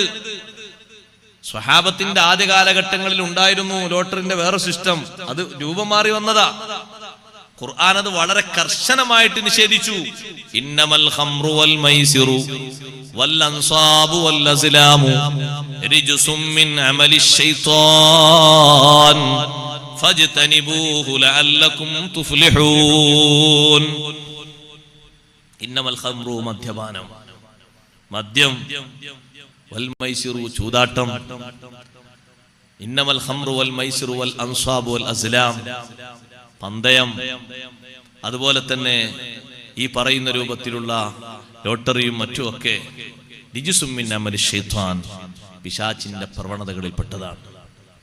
ഖിമാർ എന്നാണ് പന്തയത്തിന് പഴയ കാലത്ത് അറബിയിൽ പറയുന്ന പേര്. പന്തയങ്ങൾക്ക് വല്ല കുറവുണ്ടോന്ന്? എത്ര ലക്ഷങ്ങളാണ് ആ പേരിൽ അടിച്ചു മാറുന്നത്. അന്നത്തെ ലോട്ടറി എങ്ങനെയായിരുന്നു എന്ന് വെച്ചാൽ തഫ്സീറുകളിൽ കാണാം. അന്നത്തെ കാലത്ത് ഒരൊട്ടകത്തെ വാങ്ങും. എല്ലാരിൽ നിന്നും 25 രൂപ 50 രൂപ വാങ്ങും. 50 ദിർഹമോ 25 ദിർഹമോ കണക്കാക്കി വാങ്ങും. എല്ലാവരും തരുന്ന 25 അല്ലെങ്കിൽ 50 ഒരു കണക്കന്നെ എല്ലാവരും. എന്നിട്ട് നറുക്കിടും. ഇതന്നെ എവിടെ നടക്കണം കേട്ടോ. 10 റുപ്യന്നെ എല്ലാവരും വന്നു. പക്ഷെ നറുക്കിടുമ്പോൾ ഒരാൾക്കല്ലേ കിട്ടുന്നത്. ഒന്നാമത്തെ നറുക്ക് വീണാൽ ആ ഒട്ടകത്തിന് അറുത്തിട്ട് ഒരു 75-80 കിലോ ഇറച്ചി ആൾ കൊണ്ടുപോകും. ഒന്നാം നറുക്ക്. രണ്ടാമത്തെ നറുക്ക് വീണാൽ അതിന്റെ പകുതി. ലാസ്റ്റ് നറുക്കുള്ള ആൾക്ക് ഒരു പക്ഷെ അതിന്റെ ഒഴിവാക്കേണ്ട ഏതെങ്കിലും സാധനങ്ങൾ എന്തെങ്കിലും ഉണ്ടെങ്കിൽ അത് കൊണ്ടുപോകും. എല്ലാവരും കൊടുത്ത തുക ഒന്നല്ലേ കിട്ടിയതോ? അതന്നെയല്ലേ 10 എല്ലാരും വാങ്ങണത്. എന്നിട്ട് അടിച്ചിട്ട് കിട്ടുന്നാക്കോ. ഇന്ന കാറും ഇന്ന ലക്ഷവും ആകെ കൊടുത്ത് 10 രൂപ. എത്രയോ കാലമായി 10 മുറിച്ചെടുക്കാൻ തുടങ്ങിയിട്ട് ഓരോ സാധുക്കള് അവർക്കൊന്നും മണത്ത് കിട്ടിയില്ല. അപ്പൊ സഹോദരങ്ങളെ, ഇത് വർഷാവർഷം അധികരിക്കുകയാണ്, മെമ്പേഴ്സ് കൂടുകയാണ്, നരകത്തിന്റെ ആളുകൾ കൂടി വരികയാണ്. നമ്മൾ ശരിക്ക് ശ്രദ്ധിക്കണം, ശരിക്ക് അകലണം. ഉമ്മമാരെ, പലിശ സ്വരൂപിക്കുന്ന ഒന്നിലും നിങ്ങൾ കാശ് കൊണ്ടുപോയി തങ്കരിക്കരുത്. അത് പേരെന്ത് പറഞ്ഞാലും ശരി, ഞാനതിന്റെ പേരൊന്നും വെളിവാക്കുന്നില്ല.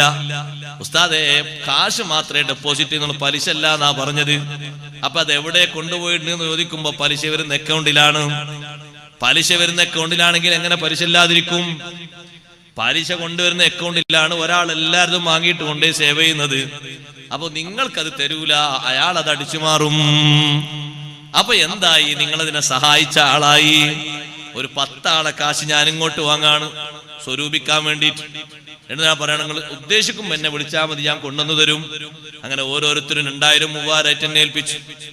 ഞാനത് പലിശ വരുന്ന ഒരു അക്കൗണ്ടിൽ കൊണ്ടുപോയിട്ട് അവർക്ക് ഞാൻ അവരെ കാശേ കൊടുക്കുന്നുള്ളൂ. അങ്ങനെ അതിൽ കൊണ്ടുപോയിട്ട് 10 ലക്ഷോ 20 ലക്ഷത്തിനോ മാസം അതിന്റെ ആ പലിശ ഇനം വാങ്ങുന്നത് ഞാനാണ്. ഇതിനാൾക്കാർ നിൽക്കുന്ന ഉറപ്പല്ലേ? കാരണം അത് അധ്വാനല്ലാതെ കിട്ടുന്നൊരു സമ്പത്തല്ലേ.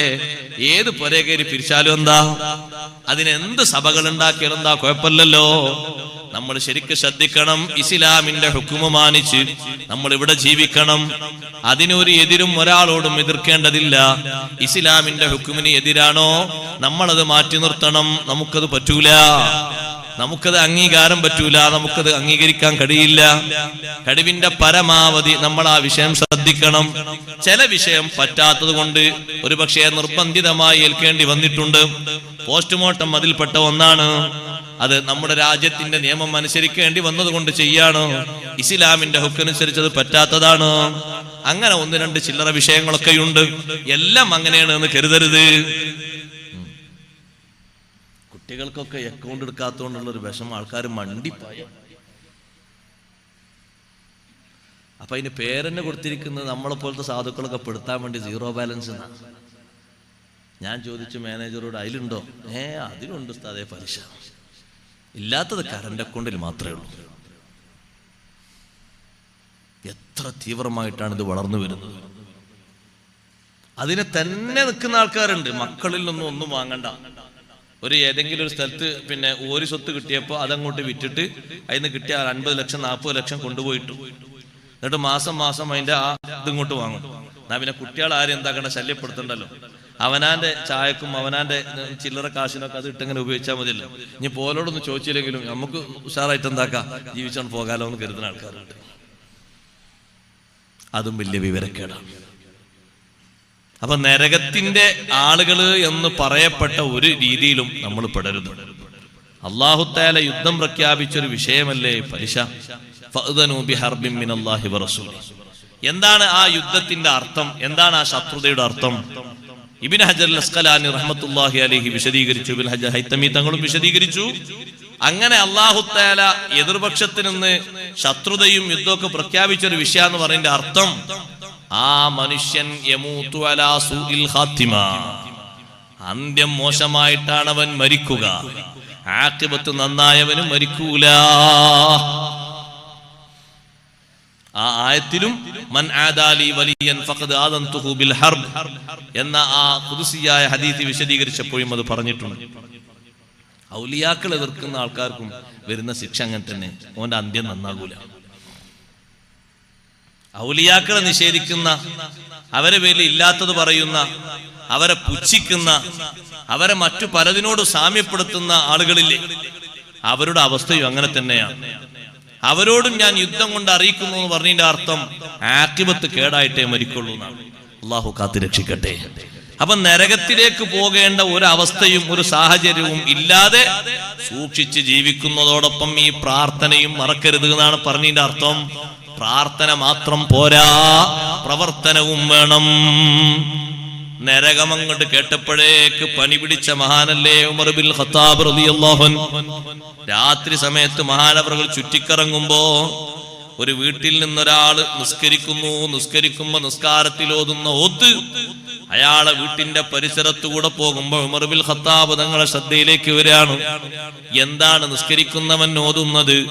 ബിസ്മില്ലാഹിർ റഹ്മാനിർ റഹീം വത്തൂർ വകിതാബിൻ മസ്തൂർ في رق منشور والبيت المعمور والسقف المرفوع والبحر المسجور إن عذاب ربك لواقع ما له من دافع. ഒരുപാട് യാഥാർത്ഥ്യങ്ങളെ സത്യം ചെയ്തിട്ട് അള്ളാഹു നൽകുന്ന വാണിങ്, റബ്ബ് തആല നൽകുന്ന താക്കീത്, ഇന്ന അദാബ റബ്ബിക ലവാഖിഅ. ഓത്തങ്ങ് കേട്ടപ്പോ ഉമർ ബിൻ ഖത്താബ് തങ്ങൾ അവിടെ ശ്രദ്ധിച്ചു നിന്നു. ഇന്ന അദാബ റബ്ബിക ലവാഖിഅ എന്ന ആയത്ത് ഓതി കേട്ടപ്പോൾ കഴുതപ്പുറത്തുനിന്ന് അറിയാതെ താഴെ ഇറങ്ങിപ്പോയി. എന്താ സഹോദരങ്ങളെ ആ വാണിങ്ങിന്റെ അർത്ഥം? നിന്റെ റബ്ബിന്റെ ശിക്ഷ ലവാഖിഉൻ നടക്കുക തന്നെ ചെയ്യും. മാലഹു മിൻ ദാഫിഉ, പ്രതിരോധിക്കാൻ ഇവിടെ ഒരു ശക്തിയും ഇല്ല, ഒരു സേനയും ഇല്ല, ഒരധികാരിയും ഇല്ല.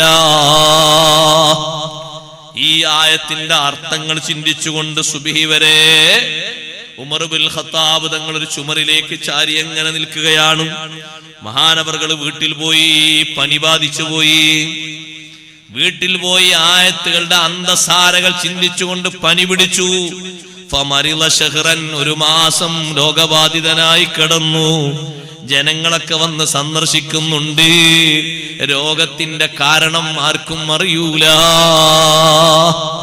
സത്യത്തിൽ ഈ ശിക്ഷയുടെ കുറിച്ചുള്ള ആയത്ത് മനസ്സിലേക്ക് അങ്ങ് തട്ടിയപ്പോ ഓവർ ചൂട് വന്നു പോയപ്പോ അവസ്ഥക്ക് മാറ്റം വന്നു പോയതാണ്.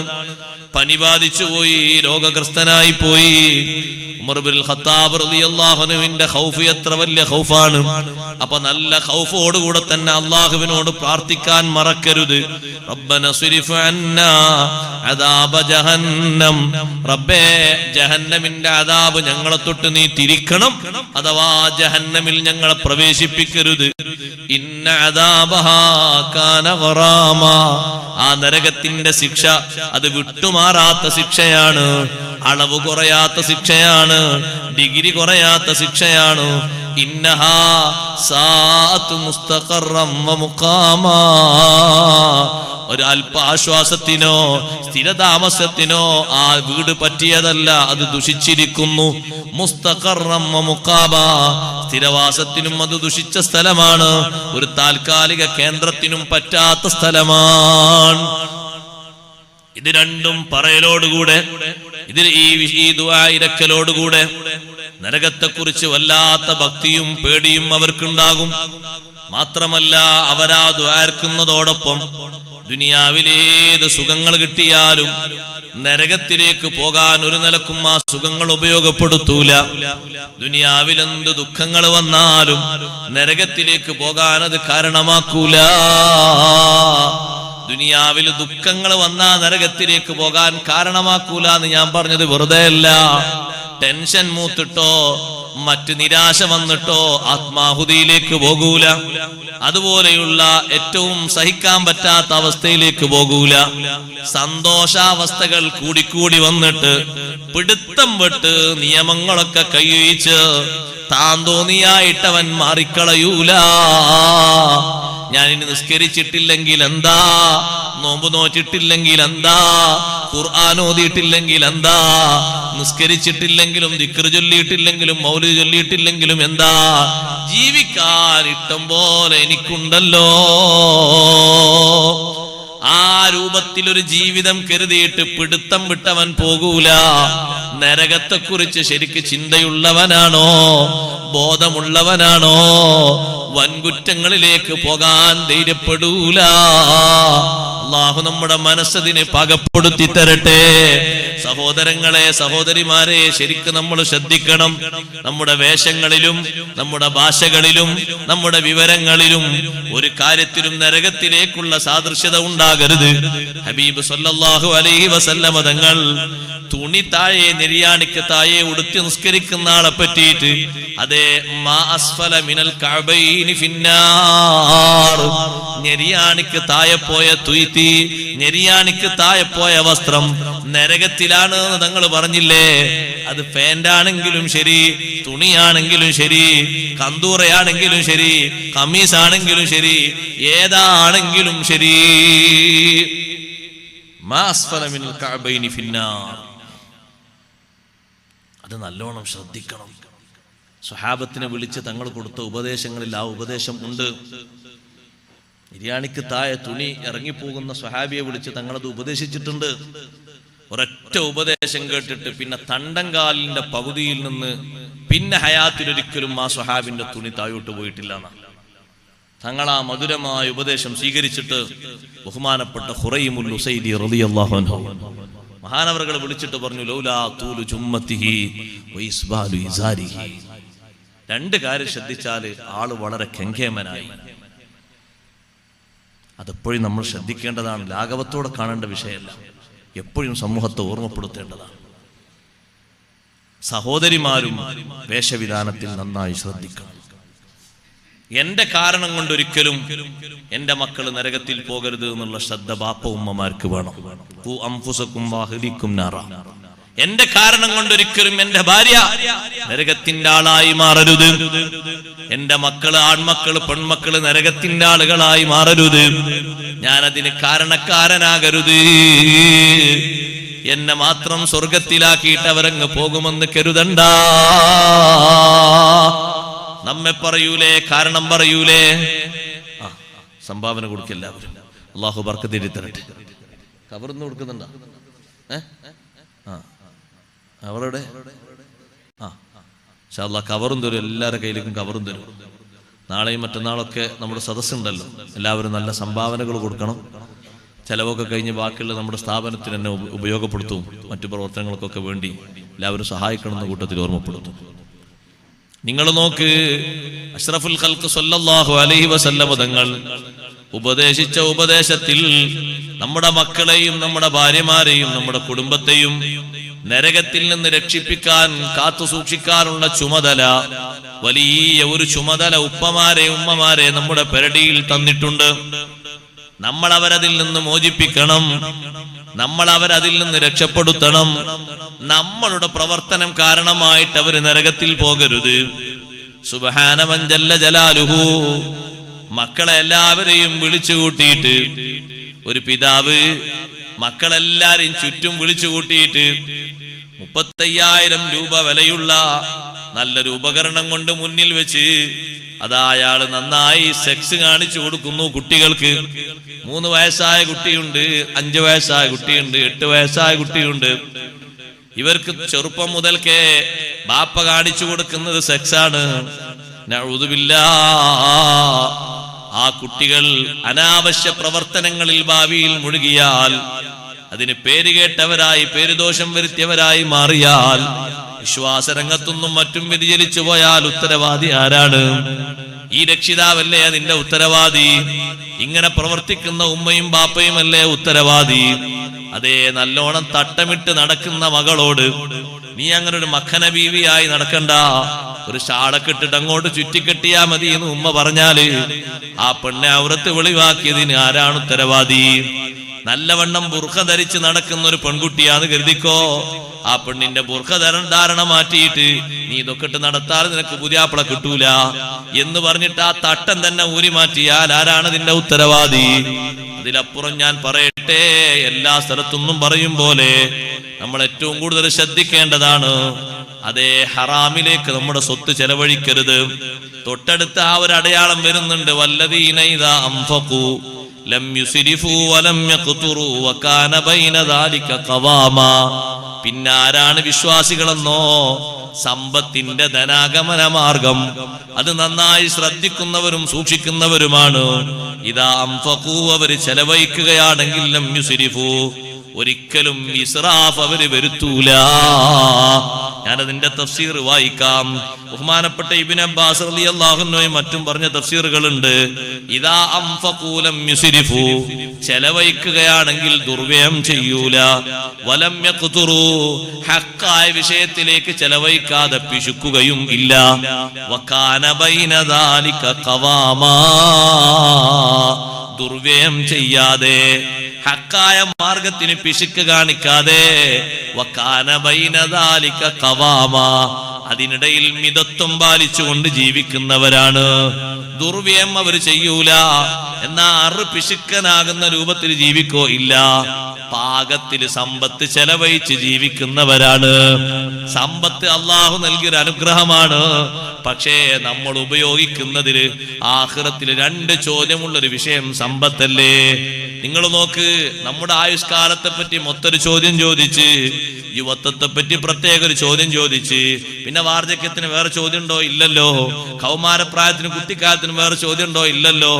സമ്പത്തിനെ കുറിച്ച് ഫീമ അൻഫഖ മിൻ ഐന ഇക്തസബഹു വഫീമ അൻഫഖ, എവിടുന്ന് കിട്ടി, എവിടെ ചെലവ് ചെയ്തു, രണ്ടും പറയണം.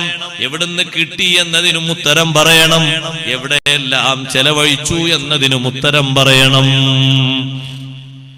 രണ്ടിനും പറയണം. 2 ചോദ്യം അർഹിക്കുന്ന ഒന്നാണ് ഈ സമ്പത്ത്. അതാണ് സമ്പത്തിന്റെ ധനാഗമന മാർഗം. മഹാന്മാര് നല്ലോണം ശ്രദ്ധിക്കുന്നവരാണ്, നല്ലോണം സൂക്ഷിക്കുന്നവരാണ്. അതിൽ ഇസ്രാഫ് വരുത്തൂല, ഒരു വിഷയത്തിലും ഇസ്രാഫ് വരുത്തൂല, പാകത്തിൽ. അപ്പൊ ഉസ്താദെ ബാക്കിയുള്ള എന്ത് ചെയ്യും? ബാക്കിയുണ്ടോ? ഉണ്ടെങ്കിൽ ഒരുപാട് കാര്യങ്ങളുണ്ട്. അള്ളാഹിന്റെ ദീന്റെ ഖിദ്മത്തിന് വേണ്ടി ആഖിറത്തിലേക്ക് ഒരുപാട് കാര്യങ്ങൾ ഒരുക്കി വെച്ച് പോകേണ്ടതുണ്ട്. അതിന് ചെലവാക്കാനാണ്. ബാക്കിയൊന്നും എന്ത് ചെയ്യും? ബാക്കിയൊന്നും നിങ്ങൾ പേടിക്കണ്ട, നിങ്ങൾ വിളിച്ചാൽ മതി. ഇഷ്ടം പോലെ മാർഗം. ഒരുപാട് വീടില്ലാത്ത ആൾക്കാരുണ്ട്, അവർക്ക് വീട് വെച്ചു കൊടുക്കുക. കിണറില്ലാത്തവർക്ക് കിണർ വാങ്ങിക്കൊടുക്കുക. വഴിയില്ലാത്തവർക്ക് വഴി വാങ്ങിക്കൊടുക്കുക. റോഡില്ലാത്തവർക്ക് റോഡ് വാങ്ങിക്കൊടുക്കുക. അതേപോലെ തന്നെ തീരെ ഒരു നിലക്കും ഹജ്ജിനും ഉംറക്കും പോകാൻ ഒരു വകുപ്പില്ലാത്ത ആൾക്കാരെ കൊടുത്ത് സഹായിക്കുക. എത്ര വകുപ്പുണ്ട്! ഇഷ്ടം പോലല്ലേ, വീണ്യ തീരുവോ? അങ്ങനെയൊക്കെ പൈസ ബാക്കിയായി പോലെ ഒക്കെ കൂടി ചെലവാക്കിയ ബാക്കിയായി പോലെ. സൽക്കാരങ്ങളും പരിധി വിടരുത്. ഞാനത് വായിക്കാൻ തഫ്സീറാണ് ഞാൻ വായിക്കുന്നത്, എല്ലാവരും ശരിക്കും ശ്രദ്ധിച്ചോളൂ. ബഹുമാനപ്പെട്ട ഇമാം റാസി റളിയല്ലാഹു അൻഹു തഫ്സീർ തന്നെ വായിക്കട്ടെ. മഹാനവർകൾ ഇസ്രാഫിനെ പറ്റിയും തഖ്ദീറിനെ പറ്റി 2 എണ്ണാണ്. ദൂർത്തടിക്കുക, പറ്റ പിശുക്കുക, അതിനെപ്പറ്റി പറഞ്ഞപ്പോൾ മിതത്വം പാലിച്ച് ജീവിക്കുന്ന വിഷയമാണ് ഇവിടെ പറഞ്ഞത്. അതേ ബഹുമാനപ്പെട്ട വഹബ് ഇബ്നുൽ വറാദ് റളിയല്ലാഹു അൻഹുവിനെ തൊട്ട് നിവേദനം. മഹാനവർകൾ ഒരു പണ്ഡിതനോട് ചോദിച്ചു, ഇസ്രാഫില്ലാത്ത വീടുണ്ടോ? ഉണ്ട്. ഇസ്രാഫില്ലാത്ത ഭക്ഷണമുണ്ടോ? ഉണ്ട്. ഇസ്രാഫില്ലാത്ത വസ്ത്രമുണ്ടോ? ഉണ്ട്. വെയിൽ കൊള്ളാത്ത, മഴയൊന്നും ഏൽക്കാത്ത നല്ല ഭദ്രതയുള്ള ഒരു വീട്. ആ വീട് നല്ല ഭദ്രതയുള്ള വീടായിരിക്കണം. മഴ പെയ്യുമ്പോഴേക്ക് പൊളിഞ്ഞു വീഴാൻ പാടില്ല. അപ്പൊ പിന്നെ ഉള്ള ജീവിതവും പോവും. അപ്പൊ അതിന് ഭദ്രമായൊരു വീട്, വെയിലിനെ തൊട്ട് മറക്കുന്ന, വെയിൽ അടിച്ചിങ്ങനെ ചൂടായിട്ട് പൊട്ടിപ്പോകാൻ പാടില്ല. അപ്പൊ അതിന് സുരക്ഷിതത്വം നൽകുന്ന ഒരു വീട്, അവിടെയുള്ള അംഗങ്ങൾക്ക് താമസിക്കാൻ യോഗ്യമായ സൗകര്യമുള്ള വീട്, അവിടെ വേണ്ട സൗകര്യങ്ങളൊക്കെ എന്തുണ്ടോ പാകത്തിലൊരു സൗകര്യം, ആ സൗകര്യങ്ങളൊക്കെ അതിന് മതിയായ രൂപത്തിൽ ഒരുക്കണം. അവിടെ ഒരാൾ വന്നിട്ട് അമിതമായി പോയി എന്ന് പറയുന്ന ശൈലി വേണ്ട. പാകത്തിനനുസരിച്ച്, ഓരോരുത്തരുടെയും പാകത്തിനനുസരിച്ച്. ഒരു വലിയൊരു സമ്പന്നന്റെ വീടും ഒരു സാധാരണക്കാരന്റെ വീടും ഒരുപോലെ ആയിരിക്കൂല. എന്തേ മാറ്റമുണ്ടാകും? അയാളെ സമ്പത്തിനനുസരിച്ച് ചെറിയൊരു മാറ്റം ആ വീട്ടിലുണ്ടാകും. അത് പഴയ കാലത്തുണ്ടായിരുന്നു. തുബ്ബ രാജാവ് അഷ്റഫുൽ ഖൽഖ് റസൂലുള്ളാഹി സ്വല്ലല്ലാഹു അലൈഹി വസല്ലം തങ്ങൾക്ക് ഉണ്ടാക്കി വെച്ച വീട്, ആ വീട് തട്ടുള്ള വീടായിരുന്നു. ആ വീട്ടിൽ അന്ന് താമസിച്ചിരുന്ന നബി തങ്ങൾ മദീനയിലേക്ക് വരുമ്പോ അബൂ അയ്യൂബുൽ അൻസാരി റളിയല്ലാഹു അൻഹു ആയിരുന്നു. അപ്പൊ തട്ടുള്ള വീട് കയറ്റാൻ പറ്റൂലേ ഉസ്താദെ? അങ്ങനെ പേടിക്കണ്ട. അതാ ഞാൻ പറഞ്ഞത്, അവനവന്റെ സൗകര്യങ്ങൾക്ക് വേണ്ടിയുള്ളൊരു വീട്. ചില ആളുകൾക്ക് കുറെ പെങ്ങന്മാരുണ്ടാകും, സഹോദരിമാര്, അവരെ മക്കളും, അവരൊക്കെ കൂടി ഒരു ദിവസം വീട്ടിൽ വന്നാ പിന്നെ അതിന് വേറെ വാടക വീട് വിളിക്കേണ്ട ഒരു ആവശ്യം വരരുത്. എല്ലാവർക്കും പാകത്തിൽ താമസിക്കാൻ പറ്റുന്നൊരു വീട്. ആ വീട്ടിൽ 3-4 അംഗങ്ങളുണ്ട്, മെമ്പർമാരുണ്ട്. ഓരോരുത്തർക്കും അവനവന്റെ പഠനവും കാര്യങ്ങളൊക്കെ കാര്യങ്ങളൊക്കെ നിയന്ത്രിക്കാനും കാര്യങ്ങൾ കൊണ്ടുപോകാനും പറ്റുന്ന പാകത്തിലുള്ളൊരു വീട്, അതിന് ഒക്കുന്നൊരു വീട്. അതാണ് ഇവിടെ പറഞ്ഞത്, മഴ കൊള്ളാതെ വെയിലേൽക്കാതെ തടസ്സം നിൽക്കുന്ന നല്ലൊരു വീട്. പാകത്തിനനുസരിച്ച് നമ്മുടെ നാട്ടിലൊക്കെ അത്ര പാകപ്പെട്ട വീടുകളേ ഉള്ളൂ. ആ വീടിന് ഭദ്രത എന്നുള്ളവർക്ക് മതിൽ കെട്ടണം. അങ്ങനെ കള്ളന്മാർ കയറി പോകാൻ പാടില്ലല്ലോ, നല്ല ഭദ്രമായൊരു മതിൽ. പക്ഷെ ആ മതിലിന്റെ മേലെ മാർബിളൊന്നും ഇടേണ്ട ആവശ്യമില്ല, മതിൽ കിട്ടിയാൽ മതി. മാർബിള് പൊരന്റെ നിലത്തിട്ടോട്ടെ, മതിലിന്റെ മേലെ മാർബിള് വേണം. കാക്ക ഒന്ന് കാഷ്ടിക്കുന്ന നിർത്തുന്നതിനാ മാർബിള്, അതിന്റെ ആവശ്യമൊന്നുമില്ല. പൊരക്കൊരു കുബ്ബ ഉണ്ടാക്കണം, അത് വേണ്ട, അത് ഇസ്രാഫാ. കുബ്ബ പള്ളിക്കല്ലേ, മക്ബറക്കല്ലേ കുബ്ബ. നബി സല്ലല്ലാഹു അലൈഹി വസല്ലം മദീനയോട് നടന്നു പോകുമ്പോ ഒരു സഹാബിന്റെ പെരന്റെ മേലെ വലിയൊരു കുബ്ബ. അപ്പൊ ഞങ്ങൾ ചോദിച്ചു, പെരക്കെന്തിനാ കുബ്ബ? പെരക്ക് കുബ്ബ ഉണ്ടല്ലോ. പിറ്റേന്ന് ആ സ്വഹാബി ഒന്നും നബി നിങ്ങളെ കാണാൻ വേണ്ടി വന്നതാ, ഇതൊന്നും അറിയില്ല, നബി നിങ്ങളെ പോയൊന്നും അറിയില്ല. ആരെ പേരെന്നൊക്കെ ചോദിച്ചു തങ്ങള്. സലാം പറഞ്ഞു, സലാം മടക്കിയില്ല. 3 വട്ടം സലാം പറഞ്ഞു, നിങ്ങൾ സലാം മടക്കിയില്ല. പുറത്തേക്ക് സങ്കടത്തോടെ വന്നപ്പോ സ്വഹാബത്ത് വിളിച്ചിട്ട് പറഞ്ഞു, ഇന്നലെ ഞങ്ങളെ അസറിന് പോകുമ്പോ നിങ്ങളെ പൊരന്റെ അടുത്ത് കൂടെ പോയത്, നിങ്ങളെ പൊരന്റെ മേലെ കുബ്ബ ഉണ്ടാക്കിയിട്ടില്ലേ? കുബ്ബ കണ്ടപ്പോ ഞങ്ങൾ ചോദിച്ചു, പൊരക്കെന്തിനാണ് കുബ്ബ? അങ്ങനെയാണോ? അങ്ങനെ ആയിരിക്കാൻ ചാൻസ് ഉണ്ട്, അതുകൊണ്ടാണോ സലാം മടക്കാത്തത്? തങ്ങൾ സലാം മടക്കാത്തൊരു കുബ്ബ എനിക്ക് വേണ്ട. ഉടനെ പോയിട്ട് കുബ്ബങ്ങ് പൊളിച്ചു വന്നിട്ട് പറഞ്ഞു, നബിയേ ഞാൻ എന്റെ കുബ്ബ പൊളിച്ചിട്ടാ വരുന്നത്, അറിയാതെ കെട്ടിപ്പോയതാണ്, സലാം അലൈക്കും. തങ്ങൾ സലാം മടക്കി. കാര്യത്തിനല്ലാതെ ചെലവഴിക്കരുത് എന്നർത്ഥം. ആവശ്യത്തിന് അധികപ്പറ്റാകുന്ന ചെലവ് വേണ്ട. അതിൽ നയങ്ങൾക്ക് മാറ്റൊന്നുമില്ല. എല്ലാ വർഷവും നയങ്ങളൊക്കെ ഒന്നല്ലേ, ഇസ്ലാമിന്റെ നയങ്ങളും ശൈലിയൊക്കെ ഒന്നല്ലേ, ആവശ്യത്തിന് അവന്റെ പാകത്തിന്. ഉസ്താദെ മറ്റേ എടുത്തില്ലേ, അതുകൊണ്ട് എനിക്ക് എടുത്തൂടെ? അതൊന്നല്ല, നിയമം എങ്ങനെയാണോ അങ്ങനെ എടുത്താൽ മതി. വേറെ ആരെങ്കിലും എടുത്തു കൊടുത്തില്ലേ എന്നുള്ളത് നിങ്ങൾ നോക്കേണ്ടിയില്ല. നിയമം എങ്ങനെയാണോ അങ്ങനെ ചെയ്താൽ മതി. അങ്ങനെ ഇപ്പൊ ഒരാൾ എടുത്തു നോക്കിയിട്ട് ഞാൻ എന്ത് ചെയ്യണം?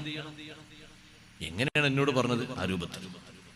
എന്റെ പൊരനുണ്ടാക്കുമ്പോ എന്നോട് പൊരന്റെ പണിക്കാർ ചോദിച്ചു എന്നോട്, ഉസ്താദെ താഴെ ഒരു ചെറിയ കൊലായുണ്ട്, അതിന് ആൾക്കാർക്ക് ഒന്നിരിക്കാൻ അങ്ങനെ വേണമല്ലോ, പരിചയമില്ലാത്തലും ഒന്നിരിക്കാനും പറ്റിയ സ്ഥലം അവിടെ വേണ്ട, അല്ലെങ്കിൽ ഉള്ളിലേക്ക് കയറിപ്പോലെ, അത് അതിനേക്കാളും പേടിയാണ്. അപ്പൊ ഒരു ചെറിയൊരു സിറ്റ് ഔട്ട് ഉണ്ടാവില്ല, നമ്മുടെ പേർക്കൊക്കെ ചെറിയ കൊല ഉണ്ടാവും. ചിലർ വന്ന് അവിടെ ഇരിക്കും, നമ്മൾ സംസാരിക്കും, അവർക്ക് എന്തെങ്കിലും കൊടുത്ത് ചായ കുടിച്ചോട്ട് പോകും. ചെറിയൊരു കൊല ഇതുപോലത്തൊന്ന് മേലുണ്ടാക്കിയാലോ? അത് വേണ്ട, അങ്ങനെ മേലുണ്ടാക്കിയാല് ഈ മേലെ കുറെ ആൾക്കാർ ഇതിന് ഉപയോഗിച്ചിട്ട് അവർ പക്ഷെ അവിടെ ഇങ്ങനെ ഇരിക്കുമ്പോ കുറെ അപ്പുറത്തും റോട്ടിൽ നിന്നൊക്കെ നടന്നു വരുന്ന ആൾക്കാർ ഇവർ ശ്രദ്ധിച്ചിട്ടുണ്ടാവില്ല, ഇവര് പെരന്റെ മേലെ എഴുതിയിരിക്കും. നമ്മളെ ഭാര്യമാരും മക്കളും പേരക്കുട്ടികളൊക്കെ അങ്ങനെ കയറിയിരിക്കുമ്പോ അവർ തലയെ തട്ടുന്നിട്ടുണ്ടാവില്ല, പേരല്ലേ. അപ്പൊ അപ്പുറത്ത് വരുന്ന ആൾക്കാർ ഇങ്ങനെ കണ്ടുവരേണ്ടി വരും. അതുകൊണ്ട് അവിടെ അത് വേണ്ട. ഇനി എപ്പോഴെങ്കിലൊക്കെ അവർക്ക് സൗകര്യത്തിനാണെങ്കിൽ ഇങ്ങോട്ട് ഇറങ്ങിന്നാൽ മതിയല്ലോ, മറ്റാരും ഇല്ലാത്ത നേരം നോക്കിയിട്ട് ഒന്ന് മതി, മറ്റൊന്നും വേണ്ട. ആവശ്യത്തിനനുസരിച്ച് ബാത്റൂം മതി. ചില പുരയിൽ കിടക്കാൻ റൂം കുറവാണ്, ബാത്റൂമാണ് അധികം. അധികം ബാത്റൂം വേണ്ട, പാകത്തിന് മതി. ബാത്റൂം ഉണ്ടാക്കുമ്പോഴൊക്കെ നല്ല രൂപത്തിൽ എല്ലാ വീടുകളിലെയും ബാത്റൂമുകളൊക്കെ കൊണ്ട് വീട് വൃത്തികേടാക്കാൻ പാടില്ല. ബാത്റൂം വേറെയും കുളി റൂം വേറെ ആയിട്ട് ഉണ്ടാക്കണം. പുറത്തുണ്ടാക്കുന്നത് അറ്റാച്ച്ഡ് അല്ലാതെ പുറത്തുണ്ടാക്കുന്ന കുളി റൂം വേറെയും അതുപോലെ തന്നെ വിസർജന സ്ഥലം വേറെയും. രണ്ടും കൂടി ആയാല് ദിക്റെല്ലാം പറ്റില്ല. കുളിക്കുന്നതിന് തുടക്കത്തിൽ ദിക്റുണ്ട്, കുളി കഴിഞ്ഞിട്ടുണ്ട് ഉദുവിന്റെ ശേഷമുള്ള ദിക്റില്ലേ, അതെവിടുന്ന് ചെല്ലും? ചെല്ലാൻ ചാൻസ് വേണ്ടേ? ഈ അറ്റാച്ച്ഡിലൊന്നും ചെല്ലാൻ പറ്റൂല. കുളിപ്പുരയാണെങ്കിൽ ബാങ്ക് കൊടുക്കുമ്പോ അതിന് ജവാബ് പറയാം. ഇവിടെ ആണെങ്കിലോ ഇവിടെ പറ്റൂല. അതുകൊണ്ട് അതൊക്കെ നല്ല ചിന്തിച്ചുകൊണ്ട് ആ കാര്യങ്ങളൊക്കെ ചെയ്യണം. അങ്ങനെ റാഹത്താകുന്ന രൂപത്തിൽ താമസിക്കാനും ഇബാദത്ത് ചെയ്യാനും മറ്റു സൗകര്യങ്ങൾക്കൊക്കെ പാകമായ ഒരു വീട്. വേറുള്ളവർ വരുമ്പോൾ അവർക്ക് താമസിക്കാൻ വീടില്ലെങ്കിൽ, റൂമില്ലെങ്കിൽ അവർ പിന്നെ പുറത്തു കൊണ്ടുവരും. വൈകുന്നേരം ഞങ്ങൾ പോവാണ്, അന്തേ അല്ല നിങ്ങളിന്ന് ഇവിടെ കൂടിയോളി, നിങ്ങൾ ഇവിടുന്ന് കൂടിക്കോളി എന്ന് പറഞ്ഞെങ്കിൽ കൂടാൻ റൂം വേണ്ടേ? കൂടാൻ റൂമില്ലാന്ന് കണ്ടറിഞ്ഞിട്ടാണ് ഞങ്ങൾ പുരക്കട് പോട്ടെ എന്ന് പറയുന്നത്. ഞാൻ എറണാകുളത്ത് വാതിന് പോയപ്പോ അവിടെ എറണാകുളത്തൊക്കെ 2 സെന്റ് 3 സെന്റിനാണ് വീട്. നമ്മളെ അജബായി പോകും. 2 സെന്റിൽ ഒരു വില്ല, അതിന്റെ താഴെ അവർ വാടക കൊടുത്തിരിക്കാം. 2ാം നിലയും വാടകയാണ്, 3ാം നിലയിൽ അവർ താമസിക്കുന്നത്. 2 സെന്റിലാ. ഞാനിങ്ങനെ ചിന്തിച്ചു, പഠിച്ച 2 സെന്റിൽ വീടോ? ആളെന്നോട് ഉസ്താദ് എന്റെ വീട് 2 സെന്റിലാണ്. ഞാൻ നമുക്ക് ആലോചിക്കാൻ പോലും പറ്റില്ല. കാരണം നമ്മുടെ വീടൊക്കെ 5 സെന്റ് ചുരുങ്ങി ഉണ്ടാവും ഒരു സൗകര്യം. എങ്ങനെ റബ്ബേ 2 സെന്റിൽ വീട്? പോയി നോക്കുമ്പോൾ അതിന് ഒരു വണ്ടി ഇങ്ങനെ കയറി വരാൻ പറ്റുന്ന ചെറിയൊരു ഗ്യാപ്പ് ഉണ്ട്. അതങ്ങനെ ബാക്ക് എടുത്താൽ തിരിച്ചോടിക്കാൻ പറ്റുള്ളൂ, അവിടെ നിന്ന് ഓടിക്കാൻ പറ്റില്ല. അങ്ങനെയൊക്കെയുള്ള ചാൻസിലാണ്. അപ്പൊ അതിൽ തന്നെ 3 നില ഉണ്ട്. ഇത് വലിയ വീടാണല്ലോ. അല്ല ഉസ്താദേ, താഴെ വേറെ ആളും നടു വേറെ ആളും മേലെ നമ്മൾ തിന്നു. മേലെ പോയി നോക്കുമ്പോൾ ഒരു റൂം കാലിയായിട്ടുണ്ട്. അപ്പൊ അദ്ദേഹം പറഞ്ഞു, ഉസ്താദേ ഈ റൂം ഏറെ നിങ്ങൾ കരുതണ്ട, ഈ റൂം നിങ്ങളെപ്പോലെ വരുന്ന ഉസ്താദന്മാർക്കൊക്കെ താമസിക്കാനുള്ള റൂമാ. അപ്പൊ അയാൾക്ക് എന്ത് കൂലിട്ടു? ഇവിടെ വരുന്ന വാതിന് വരുന്ന എല്ലാ ഉസ്താദന്മാരും ഞാനാ കൊണ്ടല്ലേ എന്ന് പറഞ്ഞു. അൽഹംദുലില്ലാഹ്, നിങ്ങൾക്ക് ബർക്കത്ത് കിട്ടിയിരുന്നു. ഞാൻ അദ്ദേഹം നൽകിയൊരു സൗകര്യമാണത്. അവിടെ വരുന്ന ഉസ്താദുമാര്, അവിടെ വരുന്ന ചിലപ്പോൾ രാത്രി ഒറ്റപ്പെട്ടു പോകുന്ന ആൾക്കാരൊക്കെ ഉണ്ട്. വണ്ടി കിട്ടാതായി പോയി ഒറ്റപ്പെട്ടു. നിങ്ങളെവിടെ? ഞാൻ ഇന്ന സ്ഥലത്താണ്. എന്നാ നിങ്ങൾ പോയി എന്റെ പുരയിൽ പോയി. ഇന്ന് നിങ്ങളെ ഞാൻ സൽക്കരിക്കാം, നാളെ വണ്ടി ഇട്ടിങ്ങ് പോവാലോ. അതിനയാൾ പുരയിലെ റൂം. ഇതിപ്പോ ഇസ്രാഫാവും? ഇല്ല, ഞാൻ അതിന് ആവശ്യമുണ്ട്. ഞാനും 2 ദിവസം താമസിച്ച ആ റൂമിലാണ്. അപ്പൊ എനിക്ക് ഒരുപാട് ഉസ്താദുമാർ അദ്ദേഹം എണ്ണി തന്നു. അവരൊക്കെ താമസിച്ച റൂമിലാണ്. അവിടെ വേറെ ആരും താമസിക്കില്ല, അവിടെ അതിനായിട്ടുള്ളതാണ്. അങ്ങനെ ഉണ്ട്. ഗൾഫിൽ പോകുമ്പോഴും അങ്ങനെ ഉണ്ട്. ഒരു വില്ല വാങ്ങി വെച്ച സഹോദരൻ, ഈ റൂമാർക്ക് അത് ഉസ്താദന്മാർക്ക് താമസിക്കാനുള്ളതാണ്. അവിടെ ഉസ്താദന്മാരുണ്ടാകും. എല്ലാ മാസവും ഉണ്ടാവും. കാരണം സ്ഥാപനങ്ങളുടെ അവസ്ഥ അനുസരിച്ച് എല്ലാ മാസവും ഉണ്ടാകുമല്ലോ. എല്ലാ മാസവും ഉണ്ടാവും. ഉണ്ടാകാത്ത വളരെ കുറവാണ്. അതൊരു സൗകര്യം തന്നെയല്ലേ. അദ്ദേഹം ചെയ്ത ചെറിയ സൗകര്യമാണ്. പുറത്തൊരു വാടക എടുക്കുകയാണെങ്കിൽ എത്ര കൊടുക്കണം? അപ്പൊ അദ്ദേഹത്തിന്റെ ജീവിതത്തിലും ദീവിനും ചെയ്യുന്ന ഒരു ഹിദമത്താണത്. അതിപ്പോ സ്ഥിരം വീടല്ലല്ലോ, വാടക തൽക്കാലം വാങ്ങിയതല്ലേ. അതിന് ഇസ്രാഫ് എന്ന് പറയാൻ പറ്റില്ല. ആവശ്യമുണ്ട്. അപ്പൊ ആവശ്യത്തിനനുസരിച്ച് റൂമുള്ള നല്ല വീടുണ്ടാകണം. അമിതമാകാൻ പാടില്ല. വസ്ത്രങ്ങളും അങ്ങനെ തന്നെ. മറക്കാൻ വേണ്ടി തൊഴിലിനൊരു വസ്ത്രം വേണം. അതേപോലെ തന്നെ വീട്ടിൽ വിശ്രമിക്കാനൊരു വസ്ത്രം വേണം. അതേപോലെ തന്നെ ജുമാക്കും ജമാഅത്തിനും പെരുന്നാക്കും പോകാൻ വേറെ വസ്ത്രം വേണം. ഇതിനൊക്കെ വേറെ വസ്ത്രം വേണം. ഒറ്റ വസ്ത്രം തന്നെ എല്ലായിടത്തും കൂടി ആകരുത്. നിസ്കരിക്കാനുള്ള വസ്ത്രം കണ്ടാൽ അല്ലല്ലോ ആ വസ്ത്രം ഫക്കീറായി പോയെന്ന് തോന്നാൻ പാടില്ല. നല്ല വസ്ത്രം. നിസ്കരിക്കാൻ നല്ല വസ്ത്രമല്ലേ വേണ്ടത്? ഖുദൂ സീനത്തക്കും ഇൻദ കുല്ലി മസ്ജിദ്. എന്താ അതിന്റെ അർത്ഥം? നിസ്കരിക്കുമ്പോൾ നല്ല വസ്ത്രം സ്വീകരിക്കണം, നല്ല ശുദ്ധിയുള്ള വസ്ത്രം. നിസ്കാരക്കുപ്പായം ഓരോ സഹോദരിമാർക്കും ചുരുങ്ങിയത് 2 എണ്ണം, ഏറ്റവും ചുരുങ്ങിയത് 2 എണ്ണം, കുറച്ചുകൂടി കൂടിപ്പോയാൽ 3 എണ്ണെങ്കിലും വേണം.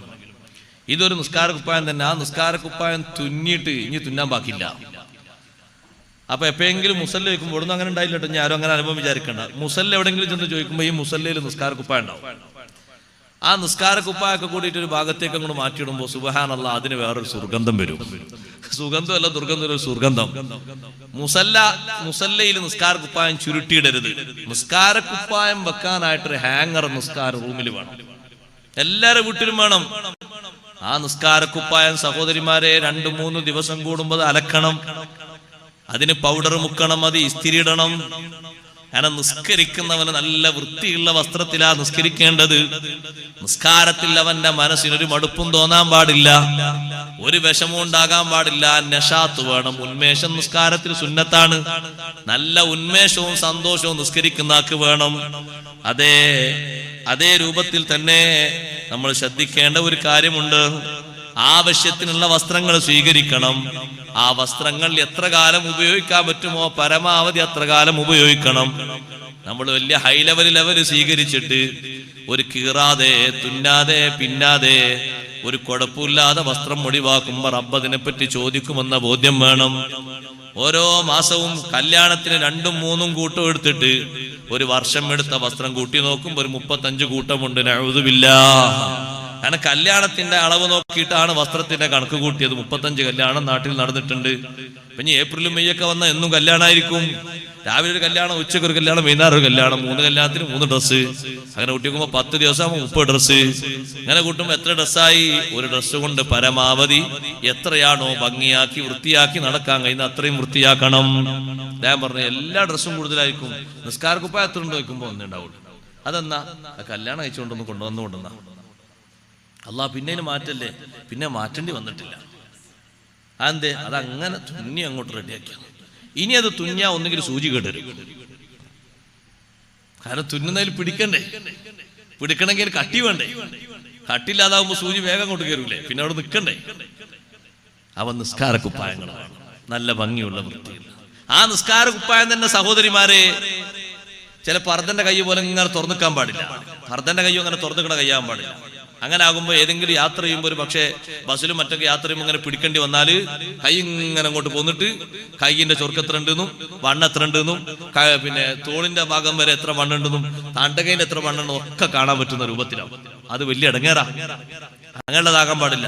അങ്ങനെയുള്ളതാണെങ്കിൽ അവിടെ ഒന്ന് മുട്ടിക്കൊടുക്കണം, തുന്നിക്കൊടുക്കണം അവിടെ. അതേ രൂപത്തിൽ സഹോദരിമാർ എന്ത് ചെയ്യുന്നു? നിങ്ങൾ ഈ നിസ്കാര കുപ്പായത്തിന് ഇവിടെ ഈ തൊള വലുതായിരിക്കും ചിലപ്പോൾ ചെലുത്. അപ്പൊ അത് അടുപ്പിക്കാനോ അവിടെ കുടുക്ക് വെക്കാനോ മടിച്ചിട്ട് പതുക്കെ അങ്ങോട്ട് ചുറ്റി വെക്കും. ഇവിടെ ഒന്നിങ്ങനെ ചുറ്റി വെക്കും. മാക്സിന്റെ കൈത്തറയിൽ ഉണ്ടാവുള്ളൂ. പിന്നെ ഇത് സമയ അല്ലാഹു ലിമൻ ഹമിദ എന്ന് പറയുമ്പോഴേക്ക് ഇത് ആനച്ചെവി പോലെ ഇതിങ്ങനെ ആടാൻ തുടങ്ങി. അങ്ങനെ കുറച്ചുകൂടി കഴിയുമ്പോഴേക്ക് സമയ അല്ലാഹു ലിമൻ ഹമിദ കുറച്ച് കൈ വെക്കുമ്പോഴേക്ക് ഇത് ഇവിടുന്ന് ഇങ്ങോട്ട് ചാടി. അപ്പൊ ഔറത്ത് വെളിവായി. നിസ്കാരത്തിന്റെ ഔറത്ത് വെളിവാകാൻ പാടില്ലല്ലോ. നിസ്കാരം ബാത്തിലാവും. അത് ശരിക്കും ശ്രദ്ധിക്കേണ്ടതാണ്. അതവിടെ ഒന്ന് പിന്ന് ചെയ്തിട്ടോ ഭദ്രമായിട്ടോ വെക്കണം. ഇങ്ങനെ ചുറ്റിക്കുട്ടി വെച്ചാൽ അത് അഴിഞ്ഞു. അങ്ങനെ തന്നെയാണ് നിസ്കരിക്കുമ്പോഴുള്ള വസ്ത്രങ്ങളൊക്കെ. കാല് മറക്കണ്ടേ? കാല് മറക്കണം. കാല് മറയുന്ന രീതിയിലുള്ള നിസ്കാര കുപ്പായല്ലേ ധരിക്കല്? കാലൊക്കെ മറയുന്ന രൂപ. അപ്പൊ ഒരു സ്ഥലത്ത് നോക്കുമ്പോ ഒരു യാത്രക്കാരിയായ ഒരു സഹോദരി ഉണ്ട്, പർദ്ദ ഇട്ട് നിസ്കരിക്കണം. ആ പർദ്ദ ബിരിയാണിന്റെ കുറച്ചുകൂടി താഴെ വരെയുള്ളൂ. കാലൊക്കെ വെളിവാകുന്നുണ്ട്. അല്ല, അപ്പൊ കാല് മറക്കണ്ടേ? കാല് വരെയുള്ളൊക്കെ മറിച്ചില്ല, അത് മതി എന്ന് പറഞ്ഞു. നമ്മൾ എന്ത് പറഞ്ഞു കൊടുക്കാനാണ് അവരോട്? നമ്മളൊന്ന് ചോദിച്ചതാ കാലൊന്നും മറക്കണ്ടേന്ന്. അതിന് ഇങ്ങോട്ട് തട്ടുത്തരം. കാല് വരെ മറിച്ചില്ല, അതന്നെ ധാരാളാണ്. നിസ്കാരത്തിന് പഠിപ്പിച്ചൊരു ഔറത്തില്ലേ, അത് ചെയ്യണ്ടേ? നിസ്കാരം ശരിയാണെങ്കിൽ പിന്നെ നിസ്കരിച്ചിട്ട് കാര്യമുണ്ടോ? അത് പുരുഷന്മാരും സ്ത്രീകളും ഒക്കെ വസ്ത്രത്തെ പറ്റി നല്ലോണം ശ്രദ്ധിക്കണം. ഏറെ വസ്ത്രങ്ങൾ വാങ്ങരുത്. ഉള്ള വസ്ത്രങ്ങൾ കൊണ്ട് കഴിവിന്റെ പരമാവധി ഒപ്പിക്കണം. ഓരോ കല്യാണത്തിനും ഓരോ ഡ്രസ്സ് എന്ന് പറയുമ്പോൾ കല്യാണത്തിന്റെ എണ്ണം കൂട്ടി നോക്കൂ, ഡ്രസ്സ് എത്ര പെരുക്കും. ഒരു കൂട്ടം ഡ്രസ്സുമായി മാത്രം കഴിയുന്ന പാവങ്ങൾ നമ്മുടെ നാട്ടിലുണ്ട് എന്ന് മറക്കരുത്.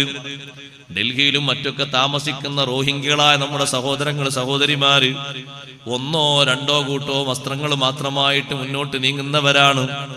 അവരെ നമ്മൾ ആലോചിക്കണം. ഇല്ലാത്തവരെ പറ്റി ചിന്തിക്കണം. നല്ലോണം ശ്രദ്ധിക്കണം. കഴിഞ്ഞ പെരുന്നാളിനിട്ട വസ്ത്രം ഇസ്തിരിയിട്ട് മടക്കി വെച്ച സാധുക്കളുണ്ട്. അടുത്ത പെരുന്നാളിന് ഒന്നുകൂടി പൗഡർ മുക്കി ഇസ്തിരിയിട്ടിട്ടാണ് അവര് ധരിക്കുക.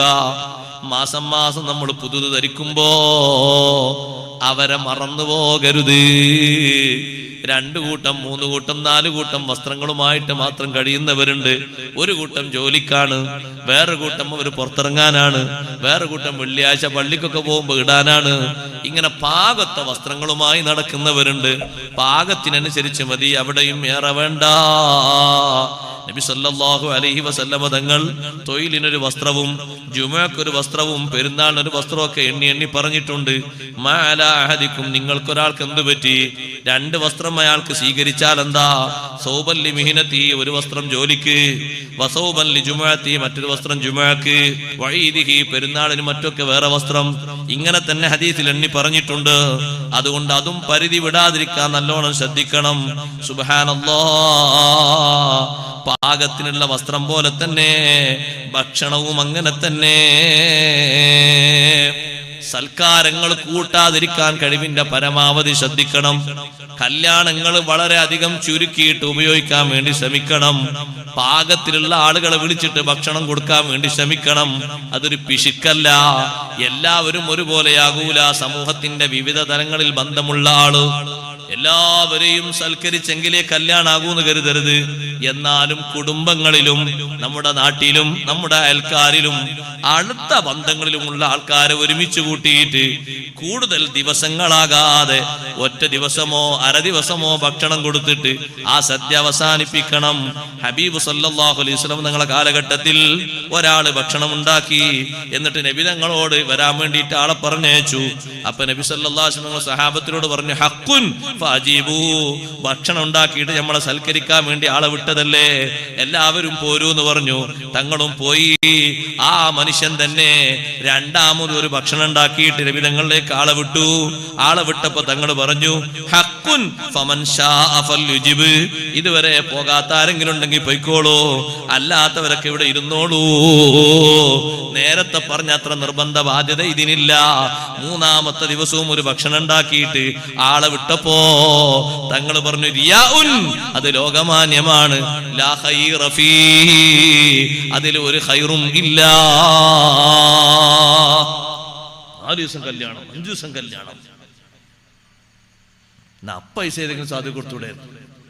ഇത് ഹജ്ജിന് പോകാനുള്ള ആളോട് മാത്രം ചോദിക്കും, എന്തിനാ അത്ര തോന്നെ ഹജ്ജിന് പോണത്? ഒരജ്ജാക്കിയിട്ട് ബാക്കിയൊക്കെ സാധു കൊടുത്തൂടെ?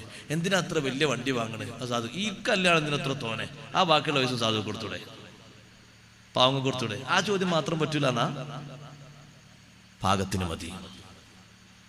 ഏറ്റവും വലിയ ബറക്കത്തുള്ള കല്യാണം, അഅ്ളമുൻ നിക്കാഹി ബറക്കത്തൻ ഐസറുഹാ മുഅ്നാ, അനാവശ്യ ചെലവൊന്നും ഇല്ലാത്ത കല്യാണം. ഒരൊറ്റ രൂപ അനാവശ്യമായിട്ട് ചെലവായി പോയിട്ടില്ല. ആ കല്യാണമാണ് ഏറ്റവും വലിയ ബറക്കത്തുള്ള കല്യാണം. ഇതൊരു ഫോട്ടോഗ്രാഫറെ കൊണ്ടുവന്ന് എന്നിട്ട് അയാൾക്ക് ആ വീടിന്റെ മുഴുവൻ റൂമും പെർമിറ്റാണ്. ആ പെണ്ണ് ഏതെല്ലാം സ്ഥലത്തേക്ക് പോകുന്നുണ്ടോ അല്ലെങ്കിൽ ആ ആണ് പോകുന്നുണ്ടോ അതൊക്കെ കംപ്ലീറ്റ്. വളരെ മോശപ്പെട്ടതല്ലേ പെണ്ണ് വസ്ത്രം ധരിക്കുമ്പോ അന്യപുരുഷൻ ക്യാമറയുമായിട്ട് നിൽക്കുക, ഓരോന്നും മുപ്പിയെടുക്കുക. ഉപ്പമാരെ, അള്ളത് കാണൂലെന്ന് കരുതുന്നുണ്ടോ? അല്ല ചോദിക്കൂലെന്ന് കരുതുന്നുണ്ടോ? സഹോദരന്മാരെ, അല്ലാഹു തആല ഇതിനെ കണക്ക് ചോദിക്കൂലെന്ന് കരുതുന്നുണ്ടോ? എന്നിട്ട് പറയുന്നത് ഗൾഫിലുള്ളവർക്ക് കാണാനാണ് എന്ന് കണ്ടിട്ടില്ലെങ്കിൽ ഇത് സ്വഹീഹാവൂലെന്നുണ്ടോ? കാണാൻ പാകത്തിന് നിക്കാഹിന്റെ 1 2 സദസ്സില 2 3 ഫോട്ടോ എടുത്ത് വെച്ചാ പോരെ. ഇത് 3 ദിവസമോ 4 ദിവസമോ കയറി ഇറങ്ങുന്ന ചെറുപ്പക്കാരൻ ആരാണ്? ആ വീട്ടിലുള്ള സഹോദരിമാർക്ക് കാണാൻ പറ്റിയ ആളാണോ? അല്ല. എത്ര ഹറാമ അയാളെ കൊണ്ട് കാണിക്കുന്നുണ്ട്, അല്ല ചോദിക്കാതെ വിടൂല. അന്നത്തെ ദിവസം അത് ഹലാലാക്കിന്ന് ആരെങ്കിലും നിങ്ങൾക്ക് ഫത്വ തന്നിട്ടുണ്ടെങ്കിൽ അതൊന്ന് എഴുതി തരൂ, മൈക്കിലൂടെ പറയാനാ. അന്ന് വാങ്ങുന്ന 25,000-ന്റെ ഡ്രസ്സ് എന്റെ വരന്മാരോട് പറയട്ടെ, ചെറുപ്പക്കാരോട്, നിങ്ങളെ വീട്ടിലേക്ക് വരുന്ന പുതുമണവാട്ടിക്ക് നിങ്ങൾ വാങ്ങുന്ന ഡ്രസ്സ് ധരിക്കൽ ഹലാലല്ലാത്തതാണെങ്കിൽ അല്ലത് ചോദിക്കൂലേ?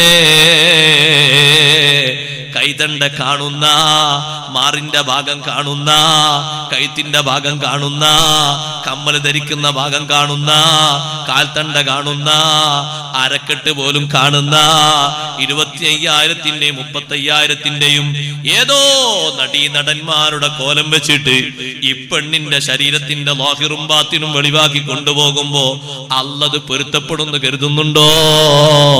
അല്ലത് ചോദിക്കൂലാന്ന് കരുതുന്നുണ്ടോ? മഅസിയത്തിലല്ലേ ഇസ്രാഫ് എന്ന് പറയുന്നത്? അനാവശ്യത്തിൽ ചെലവഴിക്കുന്നതിനല്ലേ ഇസ്രാഫ് എന്ന് പറയുന്നത്? എന്റെ വകയല്ല, ഇബ്നു അബ്ബാസ് തങ്ങളുടെ തഫ്സീറാണ്. എന്താണ് ഇസ്രാഫിന് മഹാനവറുകൾ കൊടുത്ത തഫ്സീർ? മുജാഹിദ് റളിയല്ലാഹുവിന്റെ തഫ്സീർ എന്താണ്? ഖത്താദ റളിയല്ലാഹുവിന്റെ തഫ്സീർ എന്താണ്? അൽ ഇൻഫാഖു ഫീ മഅസിയത്തില്ലാഹ്, അല്ലാഹു തആലാനോട് എതിർത്തുകൊണ്ട് സമ്പത്ത് ചെലവഴിക്കുന്നത് എത്ര ചെറുതാണെങ്കിലും ഇസ്രാഫാണ്. അല്ലാഹ് പൊരുത്തപ്പെടാത്ത മാർഗത്തിൽ സമ്പത്ത് ചെലവഴിക്കുക. 25,000-ആണ് 2 ദിവസം ചുറ്റിക്കറങ്ങിയ കാസറ്റ് മ്യൂസിക്കുമായിട്ട് തീർന്നില്ല. ചെറുപ്പക്കാരും അവളും കൂടിയിട്ട് ഹണിമൂൺ യാത്ര നടത്തുന്നത്, വിവിധ സ്ഥലങ്ങളിൽ പോയി പങ്കുവെക്കുന്നത്. ഒരു കേസറ്റാക്കി 25,000 വരുമ്പോ റബ്ബ് ഇതിനെ പറ്റി ചോദിക്കും കേട്ടോ. ഇത് ദൂർത്താണ് എന്ന് ശരിക്കും നീ ബോധം വേണം. ഇത് കാണുന്നവരും അറിയുന്നവരൊക്കെ ബോധം വേണം. അനാവശ്യ ചെലവുകളെ കൊണ്ട് ഒരു സുന്നത്തിന്റെ കൂലി പോലും കിട്ടാത്ത പരുവത്തിലേക്ക് കല്യാണ മാമാങ്കങ്ങൾ മാറിക്കൊണ്ടിരിക്കുന്നു. മൈലാഞ്ചി മാത്രം വാങ്ങാൻ 10,000 രൂപ. ആ മൈലാഞ്ചി ധരിക്കുന്നത് ആരാണ്? ആ മൈലാഞ്ചി ഇടുന്നത് ആരാണ്? അതിന്റെ പേരൊരു മൈലാഞ്ചി കല്യാണം. ആരാണ് അത് മൈലാഞ്ചി ഇടുന്നത്? കൂടുതലും മൈലാഞ്ചിയുടെ ഒരു സുന്നത്തില്ലാത്തവരാണ്. സുന്നത്തില്ലാത്തവരാണ്. വിവാഹിതരല്ലാത്ത സ്ത്രീകൾക്ക് മൈലാഞ്ചി ഇടുന്നതിന്റെ ഹുക്കം എന്താണ്? ഉസ്താദുമാര് പറയട്ടെ. ഫത്ഹുൽ മുഈൻ എന്ത് പറഞ്ഞു? വയുന്തബുൽ മുതസവ്വിജ, വിവാഹിതർക്ക് മൈലാഞ്ചി ഇടൽ സുന്നത്താണ് കയ്യിനും കാലിനും. വയുക്റഹുൽ ഖലിയ, അവിവാഹിതകളായ പെൺകുട്ടികൾക്ക് അത് കറാഹത്താണ്. പുരുഷനോ കയ്യിനും കാലിനും മൈലാഞ്ചിടൽ ഹറാമാണ്. പുരുഷൻ മൈലാഞ്ചിടേണ്ടത് നരച്ച താടിക്കും തലക്കുമാണ്. അതവന് സുന്നത്താണ്. നിക്കാഹിന് വന്നിരിക്കുന്നിടത്ത് ഭക്ഷണം കഴിക്കാൻ പോലും മനസ്സ് കാണിക്കാതെ പോകേണ്ട ദാരുണമായ അവസ്ഥ. പിന്നുണ്ട് കുറെ മണ്ഡപ കല്യാണം വന്നിട്ട് ആണും പെണ്ണും ഒരുമിച്ച് നിന്ന് വരുന്നവരൊക്കെ മർഹബ പാടി സ്വീകരിക്കാണ്. പുതിയാപ്പിളയും പുതിയണ്ണും. ഇത്ര നാണം കെട്ട പരിപാടി വേറെ വല്ലതുണ്ടോ? എന്നിട്ട് അവർ സ്റ്റേജിന്റെ മേലിരുത്തിയിട്ട് വരുന്ന ആൾക്കാർ മുഴുവനും അവരെ കണ്ടിട്ടൊരു ബർക്കത്തെടുക്കുക. ആരത് സ്വർഗത്തിൽ നിന്ന് ഇന്നലെ ഇറങ്ങിയതാ, മറ്റേത് സ്വർഗത്തിൽ നിന്ന് തൊട്ട് തലേന്ന് ഇറങ്ങിയതാ. വലിയ ഒരു സ്റ്റേജിന്റെ മൂല കൊണ്ടുപോയി കെട്ടി വെച്ചു. ഇതെന്താ നാട്ടിലുള്ളൂന്നല്ലേ? ഇതൊക്കെ കൂടി ഇങ്ങോട്ട് കെട്ടിപ്പോയി വന്നപ്പോൾ വേറെ ഒന്ന് ഇറക്കിയതാ. എന്നിട്ട് അതങ്ങനെ പ്രദർശന വസ്തുവാക്കി വെക്കുക. എത്ര ലക്ഷങ്ങളാ ചെലവഴിക്കുന്നത്. ഒക്കെ അക്കൗണ്ടിലേക്ക് കൂലിയായി കിട്ടുന്ന കരുതി ഇങ്ങനെ ആശ്വസിച്ച് നിൽക്കണ്ട. ഒരൊറ്റ ഹറാമു വരാത്ത കല്യാണം നടത്തിക്കോ. അതാണ് ഏറ്റവും ബറക്കത്തുള്ള കല്യാണം. ഹറാമിന്റെ ഒരു രൂപന്റെ ചെലവുണ്ടാകരുത്.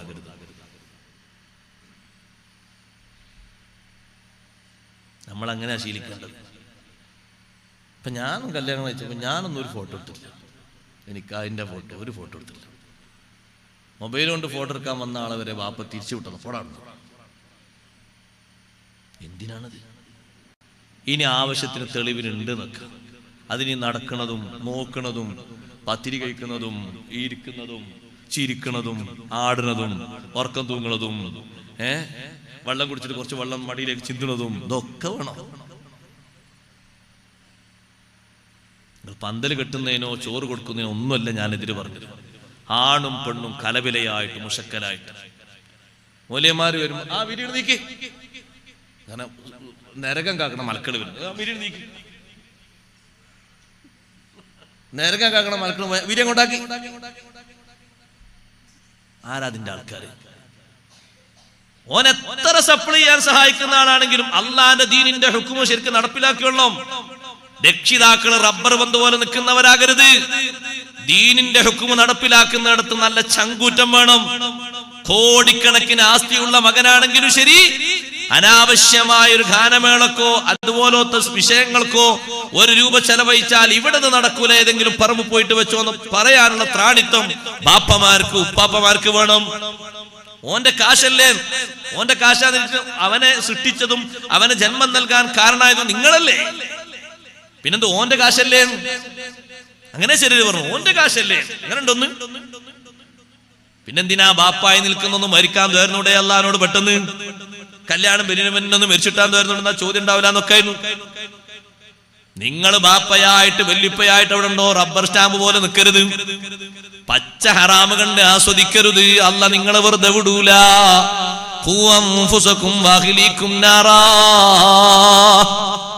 മുസ്ലിമിന്റെ കല്യാണത്തെ മറ്റുള്ളവർ പ്രാഗി പറഞ്ഞു, തള്ളിപ്പറഞ്ഞു, ആക്ഷേപിച്ചു പറഞ്ഞു. ജാഹിലിയ്യ കാലഘട്ടത്തിലെ കല്യാണം പോലെ കല്യാണ മാമാങ്കങ്ങൾ മടങ്ങി വന്നു. അതിൽ നാട്ടിലാര് കല്യാണം നടത്തിയതുമല്ല മാതൃക. ഇസ്ലാമിന്റെ ഹുക്കുമനുസരിച്ച് ആര് നടത്തിയോ അവരെ പിൻപറ്റണം, അത് സ്വീകരിക്കണം. അതെപ്പോഴും നമ്മൾ പിൻപറ്റി കൊണ്ടുപോകണം. ആണും പെണ്ണും കലവില ചേർന്നിട്ട് ഒരിക്കലും ഒരു കല്യാണ സംഗമമോ സൽക്കാരങ്ങളോ നടത്തരുത്. കൊടുത്ത ഭക്ഷണത്തിനൊരൊറ്റ ധാന്യത്തിന് പോലും അല്ല കൂലി തരൂല. സൽക്കാരത്തിനൊരു മേശക്ക് ചുറ്റും ഇരിക്കുന്നത് അന്യ പെണ്ണും അന്യ ആണുമാണോ? ഇതാര് പഠിപ്പിച്ചതാണ്? അന്നത് ഹലാലാണോ?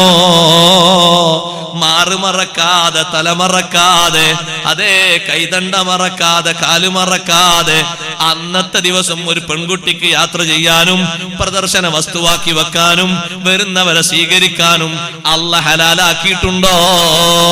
മതം അനുവദിച്ചിട്ടുണ്ടോ? ലോകത്തെ ഏറ്റവും വലിയ സുന്ദരിമണികള്, തരുണീമണികൾ ഉമ്മഹാത്തുൽ മുഅ്മിനീങ്ങളല്ലേ?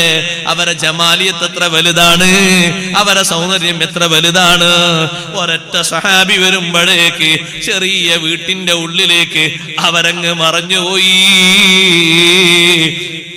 കണ്ണ് കാണാത്ത ഇബ്നു ഉമ്മി മക്തൂം തങ്ങൾ വന്നപ്പോഴും അഷ്റഫുൽ ഖൽഖ് സല്ലല്ലാഹു അലൈഹി വസല്ലമ തങ്ങൾ അടുത്തിരിക്കുന്ന ഭാര്യമാരോട് ഇഹ്തജിബാ മിൻഹു, ഒന്ന് മറിഞ്ഞു നിൽക്കണേ, നിങ്ങൾ പുറത്തേക്ക് വരല്ല, അദ്ദേഹം കണ്ണ് കാണാത്ത ആളല്ലേ നബിയേ.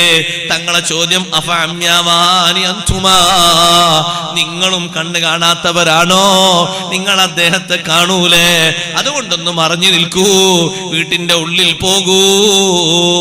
ഇവിടെ ഒക്കെ കൂടി എങ്ങനെയാണ് സഹോദരങ്ങളെ, ഒക്കെ കൂടി എങ്ങനെയാ നമ്മൾ ചിന്തിക്കേണ്ടത്? നമ്മൾ ശരിക്കും ശ്രദ്ധിക്കേണ്ടത്, ദുർവ്യയമായിട്ട് ദൂർത്തായിട്ട് ഒരൊറ്റ കാശ് അവിടെ ചെലവന്നു പോകരുത്. അത് സൽക്കാരമാകട്ടെ എന്താകട്ടെ. മറ്റൊന്ന് നേരത്തെ പറഞ്ഞതുകൂടി നമ്മൾ ചിന്തിക്കണം. ഇഷ്ടം പോലെ വസ്തുക്കൾ ഉണ്ടാക്കിയിട്ട് സൽക്കാരത്തിന് എണ്ണം പറയുമ്പോൾ എല്ലാം എണ്ണം വേണം. അതില്ല ഞാൻ പോരായ്മയാണ്, അതില്ല ഞാൻ ജനങ്ങൾ ചോദിക്കും, ഇതില്ല ഞാൻ കുറവാണ്, അതില്ല ഞാൻ മറ്റാൾ ചോദിക്കും, ഇത് മറ്റാക്ക് പറ്റിയതേ ഉള്ളൂ. പാകത്തിനല്ലാതെ ഒക്കെ ഉണ്ടാക്കിയിട്ട് കുഴിയിൽ കൊണ്ടുപോയി തട്ടുന്ന അവസ്ഥയില്ലേ, അതും അല്ലാഹു ചോദിക്കുമെന്ന് മറക്കരുത്. 2-3 ദിവസം നമ്മളെ വീട്ടിൽ ഇറങ്ങിയത് ആര് ഭക്ഷിക്കാനാണ്? ആർക്കാണത് വേണ്ടത്? അതുകൊണ്ട് ആ വിഷയത്തിൽ ഒരു വേസ്റ്റും വരരുത്, അനാവശ്യത്തിന്റെ രംഗം വരരുത്. അന്യ സ്ത്രീകൾ ഭക്ഷണം കഴിക്കുന്നിടത്ത് സപ്ലയർമാര് അന്യ സ്ത്രീകളാകണം, വിളമ്പിക്കൊടുക്കുന്ന അന്യ സ്ത്രീകളാകണം. സ്ത്രീകളുടെ ഭാഗത്ത് സ്ത്രീകളാ നിയന്ത്രിക്കേണ്ടത്, പുരുഷന്മാർക്ക് അവിടെ റോളില്ല. ഉണ്ടെങ്കിൽ ആ സ്ത്രീകളൊക്കെ മഹറമുകളാകണം. അങ്ങനെ ഒരു നാട്ടിലും നടക്കില്ലല്ലോ. വരുന്നവരൊക്കെ പെങ്ങന്മാരായിട്ട് ഒരാൾക്ക് മാറോ? അതെങ്ങനെ എല്ലാവർക്കും കൂടി ഒരാങ്ങളാ? അതുണ്ടാകൂലല്ലോ. എല്ലാവർക്കും കൂടി ഒരു സഹോദരൻ എങ്ങനെ? അതുണ്ടാകൂലല്ലോ. അതുകൊണ്ട് അവിടെ വിതരണം ചെയ്യുന്നതും അവിടെ സപ്ലൈ ചെയ്യുന്നതും അവിടെ പ്ലേറ്റ് വിരിക്കുന്നതും അവിടെ പ്ലേറ്റ് എടുക്കുന്നതും അതിന് സഹോദരിമാരെ നിങ്ങൾ കൂലിക്ക് തന്നെ ഏൽപ്പിച്ചോളൂ. അവർക്കൊരു ശമ്പളം കൊടുത്താലും കുഴപ്പമില്ല. അന്യപുരുഷന്മാരവിടെ വിളമ്പിക്കൂടാ. സൽക്കാരത്തിന് പോകുന്നിടത്തും പെണ്ണ് കാണാൻ പോകുന്നിടത്തും പെണ്ണിനെ കൊണ്ടുപോകാനാക്കുന്നിടത്തും അതേ നേതൃത്വം നൽകിയിട്ട് ഒരു കാരണവരോ ഒരമ്മാവനോ ഒരമ്മായപ്പനോ ആര് പോകുകയാണെങ്കിലും ശരി, സ്ത്രീകളുടെ ഇടയിൽ പോയി മുഷക്കരായിട്ട് കാര്യം പറയരുത്. അയാൾ ആ വീട്ടിന്റെ ഇരിക്കേണ്ട ഒരു ഭാഗത്തിരുന്നിട്ട് വീട്ടിലെ കാരണവന്മാരോട് സംസാരിച്ച് പോരുന്നതിന് പകരം അടുക്കള പോലും പരിശോധിച്ചുകൊണ്ട് മുഴുവൻ ആളുകളിലേക്കും നോക്കിയിട്ട് ചീഞ്ഞളിഞ്ഞ വർത്തമാനങ്ങൾ പറഞ്ഞിട്ട് ആള് മെയിനായിട്ട് പോന്നുകൂടാ. കാര്യം നന്നായി ശ്രദ്ധിക്കേണ്ടതുണ്ട്, നന്നായി സൂക്ഷിക്കേണ്ടതുണ്ട്. യഥേഷ്ടം കല്യാണ വീട് ഏത് വരുന്നവനും കേറിപ്പോകാൻ പറ്റുന്ന മരണ വീടാകരുത്. ഏതാൾക്കും കേറിപ്പോകാം. കല്യാണ വീടങ്ങ് വൃത്തികേടാക്കിയിട്ട് കല്യാണ വീട് കണ്ടാൽ അത്ര വേസ്റ്റുള്ളൊരു സ്ഥലം വേറെ ഉണ്ടാകൂല. മുഴുവൻ ചങ്ങാതിമാരും അവരെ ബൂട്ട് കൊണ്ടും ചെരുപ്പ് കൊണ്ടും എന്തെല്ലാം നേശ ചവിട്ടിയാ വരുന്നതെന്ന് പറയാൻ പറ്റൂല. അങ്ങ് കേറിയിട്ട് അങ്ങ് വൃത്തികേടാക്കുന്നു. ചെരുപ്പ് അവിടെ ഊരി വെക്കൂന്ന് പറയാൻ നമുക്ക് കഴിയണം. അന്ന് മാത്രം കല്യാണ വീട് എന്തിന് വൃത്തികേടാക്കണം? കല്യാണ വീട് വൃത്തികേടാകണ്ട എന്ന് കരുതിയിട്ട് ചിലര് പോകുന്നു മണ്ഡപങ്ങളിലേക്ക്, ചിലര് പോകുന്നു ഇത്തരം സ്ഥലങ്ങളിലേക്ക്. അവിടെയും നിയമങ്ങൾ പാലിക്കണം, അവിടെയും സെപ്പറേഷന് വേണം, അവിടെയും വേറിട്ട കാഴ്ചപ്പാടുകൾ വേണം. മുഷക്കലാ രൂപം പറ്റൂല, ഇടകരല് പറ്റൂല, എല്ലായിടത്തും ബാധകം തന്നെ. എന്തേ ആ സഹോദരിമാരെ കൊണ്ടുവന്ന് ഇവിടെ ഇരുത്തിയാല് ഈ വാത് നടക്കൂലേ? അവർ കേൾക്കൂലേ? എന്തെങ്കിലും പ്രശ്നമുണ്ടോ? ഇത് ഇവിടെ മാത്രം സ്വന്തമായ ഒന്നല്ല, സ്വീകരിക്കേണ്ടിടത്ത് മുഴുവനും ഇത് സ്വീകരിക്കണം. അവിടെ അങ്ങനെ എന്നിട്ട് സ്ത്രീകൾ വരുമ്പോ സുബ്ഹാനല്ലാഹ്, പുതിയണ്ണ് വരുമ്പോ ചെറുപ്പക്കാരെല്ലാരും ഓടി വരുന്നു വെള്ളം കൊടുക്കാൻ. പുതിയണ്ണി നമ്മുടെ നാട്ടിലേക്ക് ഒരു പെണ്ണ് വരുമ്പോ എങ്ങനെ വെള്ളം കൊടുക്കാൻ സ്വീകരിക്കാക്ക? ഓടി വരികയാണ്. അവർക്ക് വെള്ളം കൊടുക്കണ്ടേ? പുതിയൊരു പെണ്ണ് ആദ്യമായിട്ട് മണക്ക് കാലുത്തല്ലേ, എന്തൊരു ബഹുമാനാന്നറിയോ? അല്ലോ, മദീനത്തെ സ്വഹാബിയാർക്കുണ്ടോ ഇത്ര സ്നേഹം? അന്യ പെണ്ണിന് പോയി വെള്ളം കൊടുക്കാൻ എന്തിനാ ധൈര്യപ്പെട്ട് മുന്നോട്ട് ഓടുന്നത്? അതിനവിടെ ആ വീട്ടിൽ പെങ്ങന്മാരും അമ്മായിമാരും മറ്റൊക്കെ ഉണ്ട്, അവർ കൊടുത്തോളും വെള്ളം. അതിനൊരു മിനിറ്റും ആ പെണ്ണിനവിടെ കസേരയിലേക്ക് ഇരുത്തിപ്പോകരുത്. വേഗം ബിസ്മില്ലായിട്ട് വേഗം കൊണ്ടാണ് ഉള്ളിൽ കൂട്ടിക്കൊണ്ടാണ്. പിന്നെ അതിനൊരു പ്രദർശന വസ്തുവാക്കി നോക്കി എല്ലാം നോക്കിയോളൂ. അത്യാവശ്യം എന്റെ മോൻ കണ്ടത് ഏകദേശം കാണാൻ പറ്റിയല്ലേ, എല്ലാം നോക്കിയോളൂ. അതിനെ വെക്കുന്നത് അങ്ങനെ അതിനോട് വെക്കേണ്ട ആവശ്യമില്ല. അത് അവിടെ വന്നിറങ്ങിയാൽ അമ്മായിമാരാണ് ബിസ്മില്ല പിന്നെ അവിടെ കുറെ വെച്ച് അപ്പൊ ഒരാളെ തിരക്കടില്ലട്ടോ, ഒരാൾ എന്തോ ഒരു മന്ദപ്പ് ഇതിന് അഭിപ്രായം പറയാനോ എന്റെ ആവശ്യമില്ല. നമ്മൾ അവിടെ ഒരു ഹറാമിന്റെ മേഖലക്ക് ഒരിക്കലും സപ്പോർട്ട് ചെയ്യരുത്. എൻ്റെ വീട്ടിൽ നടക്കുന്ന കല്യാണം നിയന്ത്രിക്കേണ്ട ആൾ ഞാനാണ്. നിങ്ങൾ ഓരോരുത്തരുടെയും വീട്ടിൽ നിങ്ങൾ നിയന്ത്രിക്കണം. അവിടെ ആരെങ്കിലും വിഷയങ്ങൾ പറഞ്ഞിരുമ്പോൾ അത് സ്വീകരിക്കാനുള്ള മനസ്സ് വേണം. കല്യാണപ്പുര പോയിട്ട് എത്രയോ കല്യാണപ്പുര ഇവർ ചോറിക്കാതെ പോകുന്ന ആളാണ് ഞാൻ. അങ്ങനെ കല്യാണപ്പുരയെ പോയിട്ട് ഇരിക്കാൻ സ്ഥലമല്ല. ഇരിക്കാനും പുരുഷന്മാരും പെണ്ണുങ്ങളൊക്കെ സങ്കര ഇനായിട്ട് ഇരിക്കുന്നത്. പഠിച്ചോനെ അവിടെ ഈ വേഷം പോയി കെട്ടിയിരിക്കാനാവില്ല. ഹോട്ടലിൽ പോയി ചോദിച്ചാലും കുഴപ്പമില്ല. അസ്സലാമു അലൈക്കും, തിരക്കുണ്ട്, ഭക്ഷണം വേണ്ട, പിന്നെ വന്നോടാ. എന്ത് പറയാനാ അവിടെ? നമ്മളെന്ത് പറയാനാ? നമ്മളവിടെ വാല് പറഞ്ഞിട്ട് ആരെണീക്കാനാണ്? കാരണം ഇരുത്തം കാണുമ്പോൾ നമ്മൾ പേടിച്ചു പോയി. നിയമങ്ങൾക്ക് പുല്ലുവിലായിട്ടിരിക്കണം. പിന്നെ നമ്മളുണ്ടോ അവിടെ വാലറാൻ പോയിട്ട് കാര്യം? ഓരോരുത്തരുടെ വീടിനെ പറ്റിയും കല്യാണത്തെ പറ്റിയും ചോദ്യം വരും. ഞാനും നിങ്ങളും ആഖിറത്തിൽ ഒരുമിച്ചോടും. ഞാനീ പറയുന്നത് സ്നേഹബുദ്ധി എല്ലാവരും ശ്രദ്ധിക്കണം. അങ്ങനൊന്നും ഇല്ലാതെ ഉസ്താദ് എക്കാലത്ത് നടക്കൂല. ആര് പറഞ്ഞു നടക്കൂല? ഇവിടെ ആലിമീങ്ങളെ വീട്ടിലൊക്കെ കല്യാണങ്ങൾ നടക്കില്ലേ? അവരൊക്കെ ഇങ്ങനെ എല്ലാവർക്കും ഒരേ രൂപത്തിൽ പെർമിറ്റ് കൊടുത്തിട്ടാ അവരച്ചടക്കും, അവരെ അതിനുള്ള വടിയും. നാളെ ഒരു ഉസ്താദിന്റെ വീട്ടിൽ കല്യാണത്തിന് പോയപ്പോൾ നല്ലൊരു മതില്, ആ മതിലങ്ങ് പൊളിച്ചിട്ട് അവിടെ ഒരു ബോർഡ്, സ്ത്രീകളെ വഴി. അത് വേറെ സ്ത്രീകളെ വഴി. ആ വഴിക്ക് സ്ത്രീകൾ പോയാൽ ഈ ഭാഗമായിട്ട് ഒരു ടച്ചുമില്ല. ഉള്ളിലേക്കാണ് കടന്ന ഒരൊറ്റ സ്ത്രീ കല്യാണത്തിന് വന്നിട്ടില്ല എന്ന് തോന്നിപ്പോ. അവര് വരുന്നുണ്ട്, അവര് ഭക്ഷണം കഴിക്കുന്നുണ്ട്, പുതിയണ്ണിനെ കാണുന്നുണ്ട്, വീട്ടുകാരെ കാണുന്നുണ്ട്, സന്തോഷം പറയുന്നുണ്ട്, തിരിച്ചു പോകുന്നുണ്ട്. ഇവിടെ യാതൊരു ബന്ധമില്ല. ഒരു മതില് പൊളിച്ചു ചെയ്തിട്ട് എന്താ ഒരു ഹറാമ് തടഞ്ഞൂടെ? അതിൽ പിന്നെയും കെട്ടിക്കൂടെ? അതിനൊക്കെ സംവിധാനങ്ങൾ നമ്മൾ കാണണം. ചില സ്ഥലങ്ങളിലൊക്കെ അതിന് സൗകര്യപ്പെട്ട രൂപത്തിലുള്ള മണ്ഡപങ്ങളുണ്ട്. വേറെ തന്നെ ആയിട്ട് തന്നെ സ്ത്രീകളെ കാണൂല, അവർക്ക് വേറെ, പുരുഷന്മാർക്ക് വേറെ. അൽഹംദുലില്ലാഹ്, സന്തോഷാണ്, നല്ല റാഹത്താണ്. അവിടെ നമ്മൾ നല്ല സന്തോഷത്തോടെ നിക്കാഹ് നടത്താനും പറ്റും, ദ്വാരന്ന് പോരാനും പറ്റും, ഭക്ഷണം കഴിച്ചു പോരാനും പറ്റും. ഒരു കുഴപ്പമില്ല. അതിന് അനുസരിച്ച് പാകപ്പെടുത്തിയതാണ്. ഇത് ചിലത് കാണുമ്പോൾ ബേജാറാണ്. നമ്മളതിൽ പെട്ടുപോകരുതെന്ന് സാന്ദർഭികം ഞാൻ ഉണർത്തിയതാണ്. ഇസ്രാഫ് എന്ന് പറഞ്ഞാൽ അള്ള പൊരുത്തപ്പെടാത്ത മേഖലയിൽ ഒരൊറ്റ രൂപ ചെലവഴിക്കാൻ പാടില്ല. ഇഖ്താർ എന്ന് പറഞ്ഞാൽ അള്ളാന്റെ ഹക്ക് തടയാം. അള്ള കൊടുക്കാൻ പറഞ്ഞ ഹക്കാണ് സക്കാത്ത്, അത് തടയാൻ പാടില്ല. അത് മഹാപിഷ്കാണ്. അള്ള കൊടുക്കാൻ പറഞ്ഞ ഹക്കാണ് കുടുംബക്കാർ കൊടുക്കല്, തടയാൻ പാടില്ല. നല്ലോണം കൊടുക്കണം. അയൽവാസികൾക്ക് കൊടുക്കണം, ദരിദ്രന്മാർക്ക് കൊടുക്കണം, കഷ്ടപ്പെടുന്ന ആൾക്കാർക്ക് കൊടുക്കണം. നമ്മളൊന്നും കണ്ടില്ല എന്നടിക്കരുത്.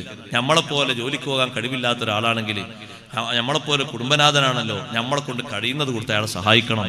ഇത് നമ്മളോട് അല്ലാഹു തആല പറഞ്ഞ ഹക്കാണ്, നമ്മൾ കൊടുക്കണം. കുടുംബത്തിൽ ഒരു യത്തീമിനെ കിട്ടിയിട്ട് ആ യത്തീമിനെ കിട്ടിയിട്ട് സ്വർഗത്ത് പോകാൻ നോക്കണം. നമ്മൾ പരീക്ഷിച്ചിട്ട്. പെങ്ങൾക്കൊരു കുട്ടിയുണ്ട്, പെങ്ങൾക്ക് സുഖമില്ല, പെങ്ങളെ ഭർത്താവാണെങ്കിൽ മരണപ്പെട്ടു പോയി. ആ കുട്ടിയാണെങ്കിൽ ആകെ 4-5 വയസ്സായ കുട്ടിയുള്ളൂ. ഇനി എന്താ കുട്ടിനെ കാട്ടുക എന്നുള്ളത് എല്ലാവരും കൂടി ആലോചിക്കണ്ട. സ്വർഗത്ത് പോകാൻ താല്പര്യമുള്ള കുട്ടിനെ വേഗം ഏറ്റെടുക്കുക. ആ കുട്ടിന്റെ പഠനവും ആ കുട്ടിന്റെ സംരക്ഷണവും ഏറ്റെടുത്ത് നല്ല ഒരു പരുവത്തിലേക്ക് ആ കുട്ടിനെ വളർത്തുന്നത് വരെ നിന്ന് കൊടുത്താൽ സ്വർഗത്തിലേക്കുള്ള ഒരു പാതയാണ്. അർശിന്റെ തണല് കൊള്ളാനുള്ള ഒരു വഴിയാണ്. അല്ലാഹു തൗഫീഖ് തരട്ടെ. അതിനൊക്കെ നമ്മൾ സമ്പത്ത് ചെലവഴിക്കണം. അയൽവക്കത്തെ വീട്ടിൽ ഒരു ഉമ്മണ്ട്, തീരെ സുഖല്ല, മക്കളൊന്നും വേണ്ടതുപോലെ നോക്കൂല. എന്നാ നമ്മളവിടെ മക്കളെ പോലെ വർത്തിച്ച ആ ഉമ്മാനെ പരിപാലിക്കണം. ആ ഉമ്മാക്ക് വേണ്ട ഒത്താശ ചെയ്യണം. അള്ളാഹുവിന്റെ മാർഗത്തിൽ സമ്പത്ത് ചെലവഴിക്കുന്നത് എത്ര കൊടുത്താലും ഇസ്രാഫാകൂല. അള്ള പൊരുത്തപ്പെട്ട മാർഗത്തിൽ എത്ര കൊടുത്താലും ഇസ്രാഫാകൂല. അള്ള പൊരുത്തപ്പെടാത്ത മാർഗത്തിൽ ഒരൊറ്റ ദിർഹം, ഒരൊറ്റ ചെറിയ ഒരു രൂപ, ഒരു പൈസ കൊടുത്താലും അത് ഇസ്രാഫായി മാറും, തെറ്റായി മാറും. അപ്പൊ ആ രണ്ട് വിഷയങ്ങളും അങ്ങനെ തന്നെ നമ്മൾ മനസ്സിലാക്കണം. വലാ തുസ്രിഫു എന്ന് ഖുർആനിൽ പറഞ്ഞിട്ടില്ലേ? വലാ തുസ്രിഫു എന്നതിന് ലാ തഅകുലു ഹറാമൻ, നിങ്ങൾ ഹറാമ് ഭക്ഷിക്കരുത്. കാരണം ഇസ്രാഫ് എന്ന് പറഞ്ഞാൽ അതിന് അർത്ഥം ഹറാമു എന്ന് തഫ്സീർ പറഞ്ഞതുണ്ട്. വലം യുസ്രിഫു, അവര് ഹറാമായ നിലക്ക് സമ്പത്ത് സമ്പാദിച്ചിട്ടില്ല, ഹറാമിലൂടെ ഒരു സമ്പത്തും ചെലവഴിച്ചിട്ടില്ല. ഹറാമിലൂടെ സമ്പത്ത് ചെലവഴിക്കുന്നതുണ്ടോ? ഉണ്ട്. ഹറാമിലൂടെ ഇഷ്ടം പോലെ സമ്പത്ത് ചെലവഴിക്കുന്നതുണ്ട്. ഹറാമായത് കേൾക്കാനും ഹറാമായത് കാണാനും ഹറാമായ രംഗങ്ങൾ നടത്താനും വേണ്ടി കൊടുക്കുന്ന സമ്പത്തൊക്കെ അതിനുള്ള വസീലകളാണ്, മാർഗങ്ങളാണ്. അതിനും ഇസ്രാഫ് എന്നാ പറയാ, ദൂർത്ത് എന്നാ പറയാ. അത് നിങ്ങളൊരു 20 രൂപക്കോ 40 രൂപക്കോ 100 രൂപക്കോ 500 രൂപക്കോ നെറ്റ് കയറ്റുന്നത് സിനിമ കാണാനെങ്കിലും ഇസ്രാഫ് തന്നെ, ഹറാമ് തന്നെ. അന്യപെണ്ണുമായി ചാറ്റിംഗ് നടത്തിയിട്ട് സുഖം കൊള്ളാനാണോ? കോമഡി കാണാനാണോ? നാടകം കാണാനാണോ? വിധി അങ്ങനെ തന്നെ. വഅദ് കേൾക്കാനാണോ? ക്ലാസ് കേൾക്കാനാണോ? പഠനം നടത്താനാണോ? മദ്ഹ് കേൾക്കാനാണോ? ഖുർആൻ പഠിക്കാനാണോ? ഖൈറാണ്. അതിലൊരു കൂലിയും കുറയൂല. രണ്ടും രണ്ടായിട്ട് തന്നെ മനസ്സിലാക്കേണ്ടതുണ്ട്. അപ്പൊ ആവശ്യത്തിന് അള്ളാഹ് കൊടുക്കാൻ ബാധ്യതപ്പെടുത്തിയ ഒന്നിനും ഒരു പിശുക്കും കാണിക്കാതെ വകാന ബൈന ദാലിക ഖവാമാ, മിതമായി മിതത്വം പാലിച്ച് ജീവിച്ചു. അതേ ഇസ്രാഫിന്റെ മേഖല ഒന്നും സ്വീകരിച്ചിട്ടില്ല. എന്നാലോ പിശുക്ക് കാണിച്ചിട്ടുമില്ല. ഭക്ഷണം കുടുംബത്തിന് നല്ല ഭക്ഷണം കൊടുക്കുന്നത് നല്ലതാണ്. നല്ല ഭക്ഷണം കൊടുത്ത് കുടുംബത്തെ പോറ്റണം. അതിനൊരു പിശുക്കും കാണിക്കേണ്ടതില്ല. അവനവന്റെ സാമ്പത്തിക സ്രോതനുസരിച്ച് ഭാര്യക്കും മക്കൾക്കും നല്ല ഹലാലായ ഭക്ഷണം കൊടുക്കണം. ഹറാമായത് സമ്പാദിക്കരുത്, ഹറാം അവരെ തീറ്റിക്കരുത്. അവര് നരകത്തിൽ പോകാൻ നമ്മളും കൂടി കാരണക്കാരായി വർത്തിച്ചവരാകും.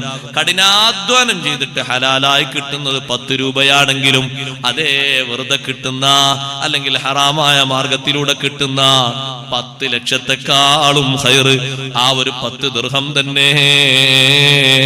ഇതുകൊണ്ടാണ് അഷ്റഫുൽ ഖൽഖ് സല്ലല്ലാഹു അലൈഹി വസല്ലം അവിടുത്തെ സ്വഹാബിമാരുടെ ഭാര്യമാര് വീട്ടിൽ നിന്ന് സ്വഹാബിമാര് ജോലിക്ക് പോകുമ്പോ വാതിലിന്റെ അടുത്തേക്ക് വന്നിട്ട് അവര് പറയുന്നൊരു നിർദ്ദേശമുണ്ട്. ഭാര്യമാര്, എന്റെ പെങ്ങന്മാരെ, ഉമ്മമാരെ, നന്നായി നമ്മളത് ശ്രദ്ധിച്ച് മനസ്സിലാക്കണം. എന്താ പറയുന്ന നിർദ്ദേശം എന്നറിയോ? ഓ പ്രിയപ്പെട്ട ഭർത്താവേ, വിശപ്പ് എത്രയും സഹിക്കാം, വിശപ്പ് എത്രയും സഹിക്കാം, പട്ടിണി എത്രയും സഹിക്കാം, ദാഹം എത്രയും സഹിക്കാം, നരകത്തിന്റെ ചൂട് സഹിക്കാനൊക്കില്ല. നിങ്ങൾ ജോലിക്കല്ലേ പോകുന്നത്, അനധികൃതമായിട്ടോ അവിഹിതമായിട്ടോ ഒരു ചെറിയ കാശ് പോലും സമ്പാദിച്ചു വരണ്ട. ഭക്ഷണം കിട്ടാതെ നമ്മൾ സഹിച്ച് ഒരുപാട് ക്ഷമിച്ച് വിഷമിച്ച് കഴിഞ്ഞാലും നമുക്കൊരു പ്രശ്നവുമില്ല. ഹലാല് മാത്രം തേടി പിടിച്ചതിന്റെ പേരിൽ ഷെയ്ഖ് അബ്ദുൽ ഖാദിർ ജീലാനി റളിയല്ലാഹു അൻഹു സഹോദരങ്ങളെ മാസങ്ങളോളം പട്ടിണി കിടന്നിട്ടുണ്ട്. അതേ, ആര് ഭക്ഷണം കൊണ്ടുവന്നാലും ചോദിക്കും, ഇതേതാ ഭക്ഷണം? അല്ലാഹു പൊരുത്തപ്പെട്ട മാർഗത്തിലൂടെ സമ്പാദിച്ചതാണോ അല്ലേ? അവരെ സൂക്ഷ്മത നോക്ക്. അല്ലാതെങ്ങാനും മറുപടി കിട്ടിയാൽ അല്ലെങ്കിൽ ഒരു സംശയത്തോടെ ആള് നിന്നാൽ ഭക്ഷണം കഴിക്കാതെ ഇറങ്ങിപ്പോയി. ആ ഷെയ്ഖ് ജീലാനി തങ്ങള് കടുത്ത വിശപ്പോടെ നടക്കാൻ കഴിയാതെ ഇരിക്കുമ്പോ അങ്ങ് ഉറങ്ങിപ്പോകുമ്പോഴല്ലേ പിശാച്ച് വന്നത്. പിശാച്ച് ഇങ്ങനെ വന്നിട്ട് വിളിക്കുന്നത്, യാ അബ്ദുൽ ഖാദിർ. മേലോട്ട് നോക്കുമ്പോ നല്ലൊരു വെളിച്ചം. ആ വെളിച്ചത്തിൽ നിന്നൊരു വിളിയാളം, ഓ അബ്ദുൽ ഖാദിറേ. ഞാൻ എന്റെ കണ്ണ് തുറന്നു നോക്കി, വിശന്നിട്ട് വയ്യാ. അതാ സുപ്ര തായോട്ട് ഇങ്ങനെ ഇറങ്ങി വരുന്നു. സുപ്രയിൽ നോക്കുമ്പോ സ്വർണ്ണ കോപ്പയുണ്ട്, വെള്ളിപ്പാത്രമുണ്ട്, നിറയെ ഭക്ഷ്യവസ്തുക്കളുണ്ട്, പാനീയങ്ങളുണ്ട്.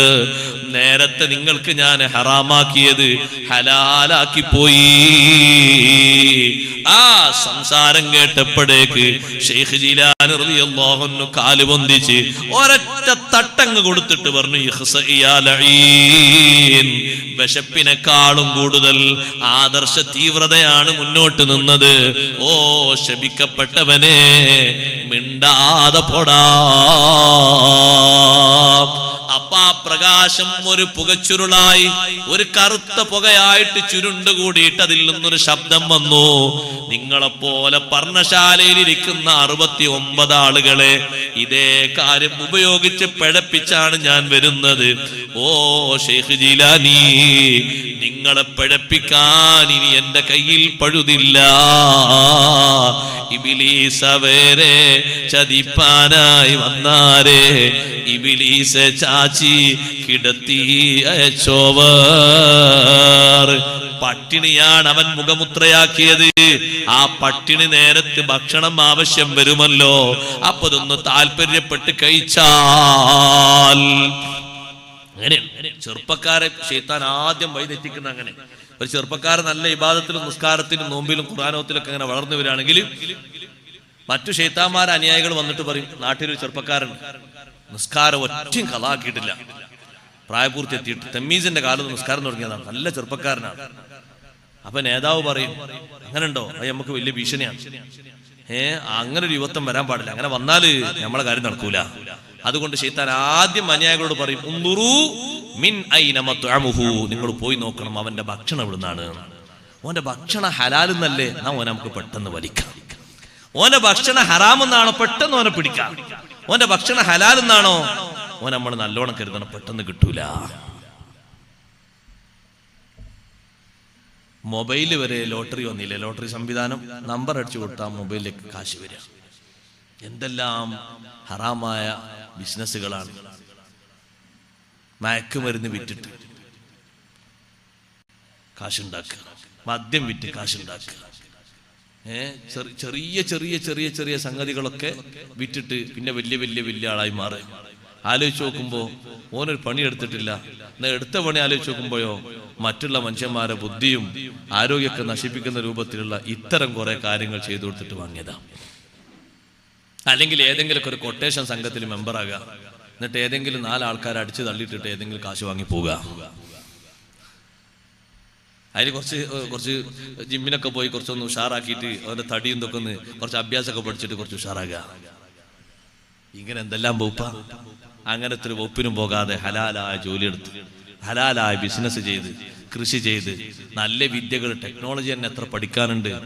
നല്ല ഒരു ജനങ്ങൾക്ക് സേവനം ചെയ്യുന്ന, നല്ല ശമ്പളം വാങ്ങുന്ന ഒരു ഡോക്ടറായിട്ട്, ഒരു എഞ്ചിനീയർ ആയിട്ട്, അല്ലെങ്കിൽ അതേ രൂപത്തിൽ തന്നെ ഒരു നല്ല പദ്ധതികളൊക്കെ ആസൂത്രണം ചെയ്യാൻ പറ്റിയ നല്ലൊരു നേതാവായിട്ട്, നാട്ടിലെ നല്ലൊരാളായിട്ട് മാറിയാൽ എത്ര ഹൈറാണ്.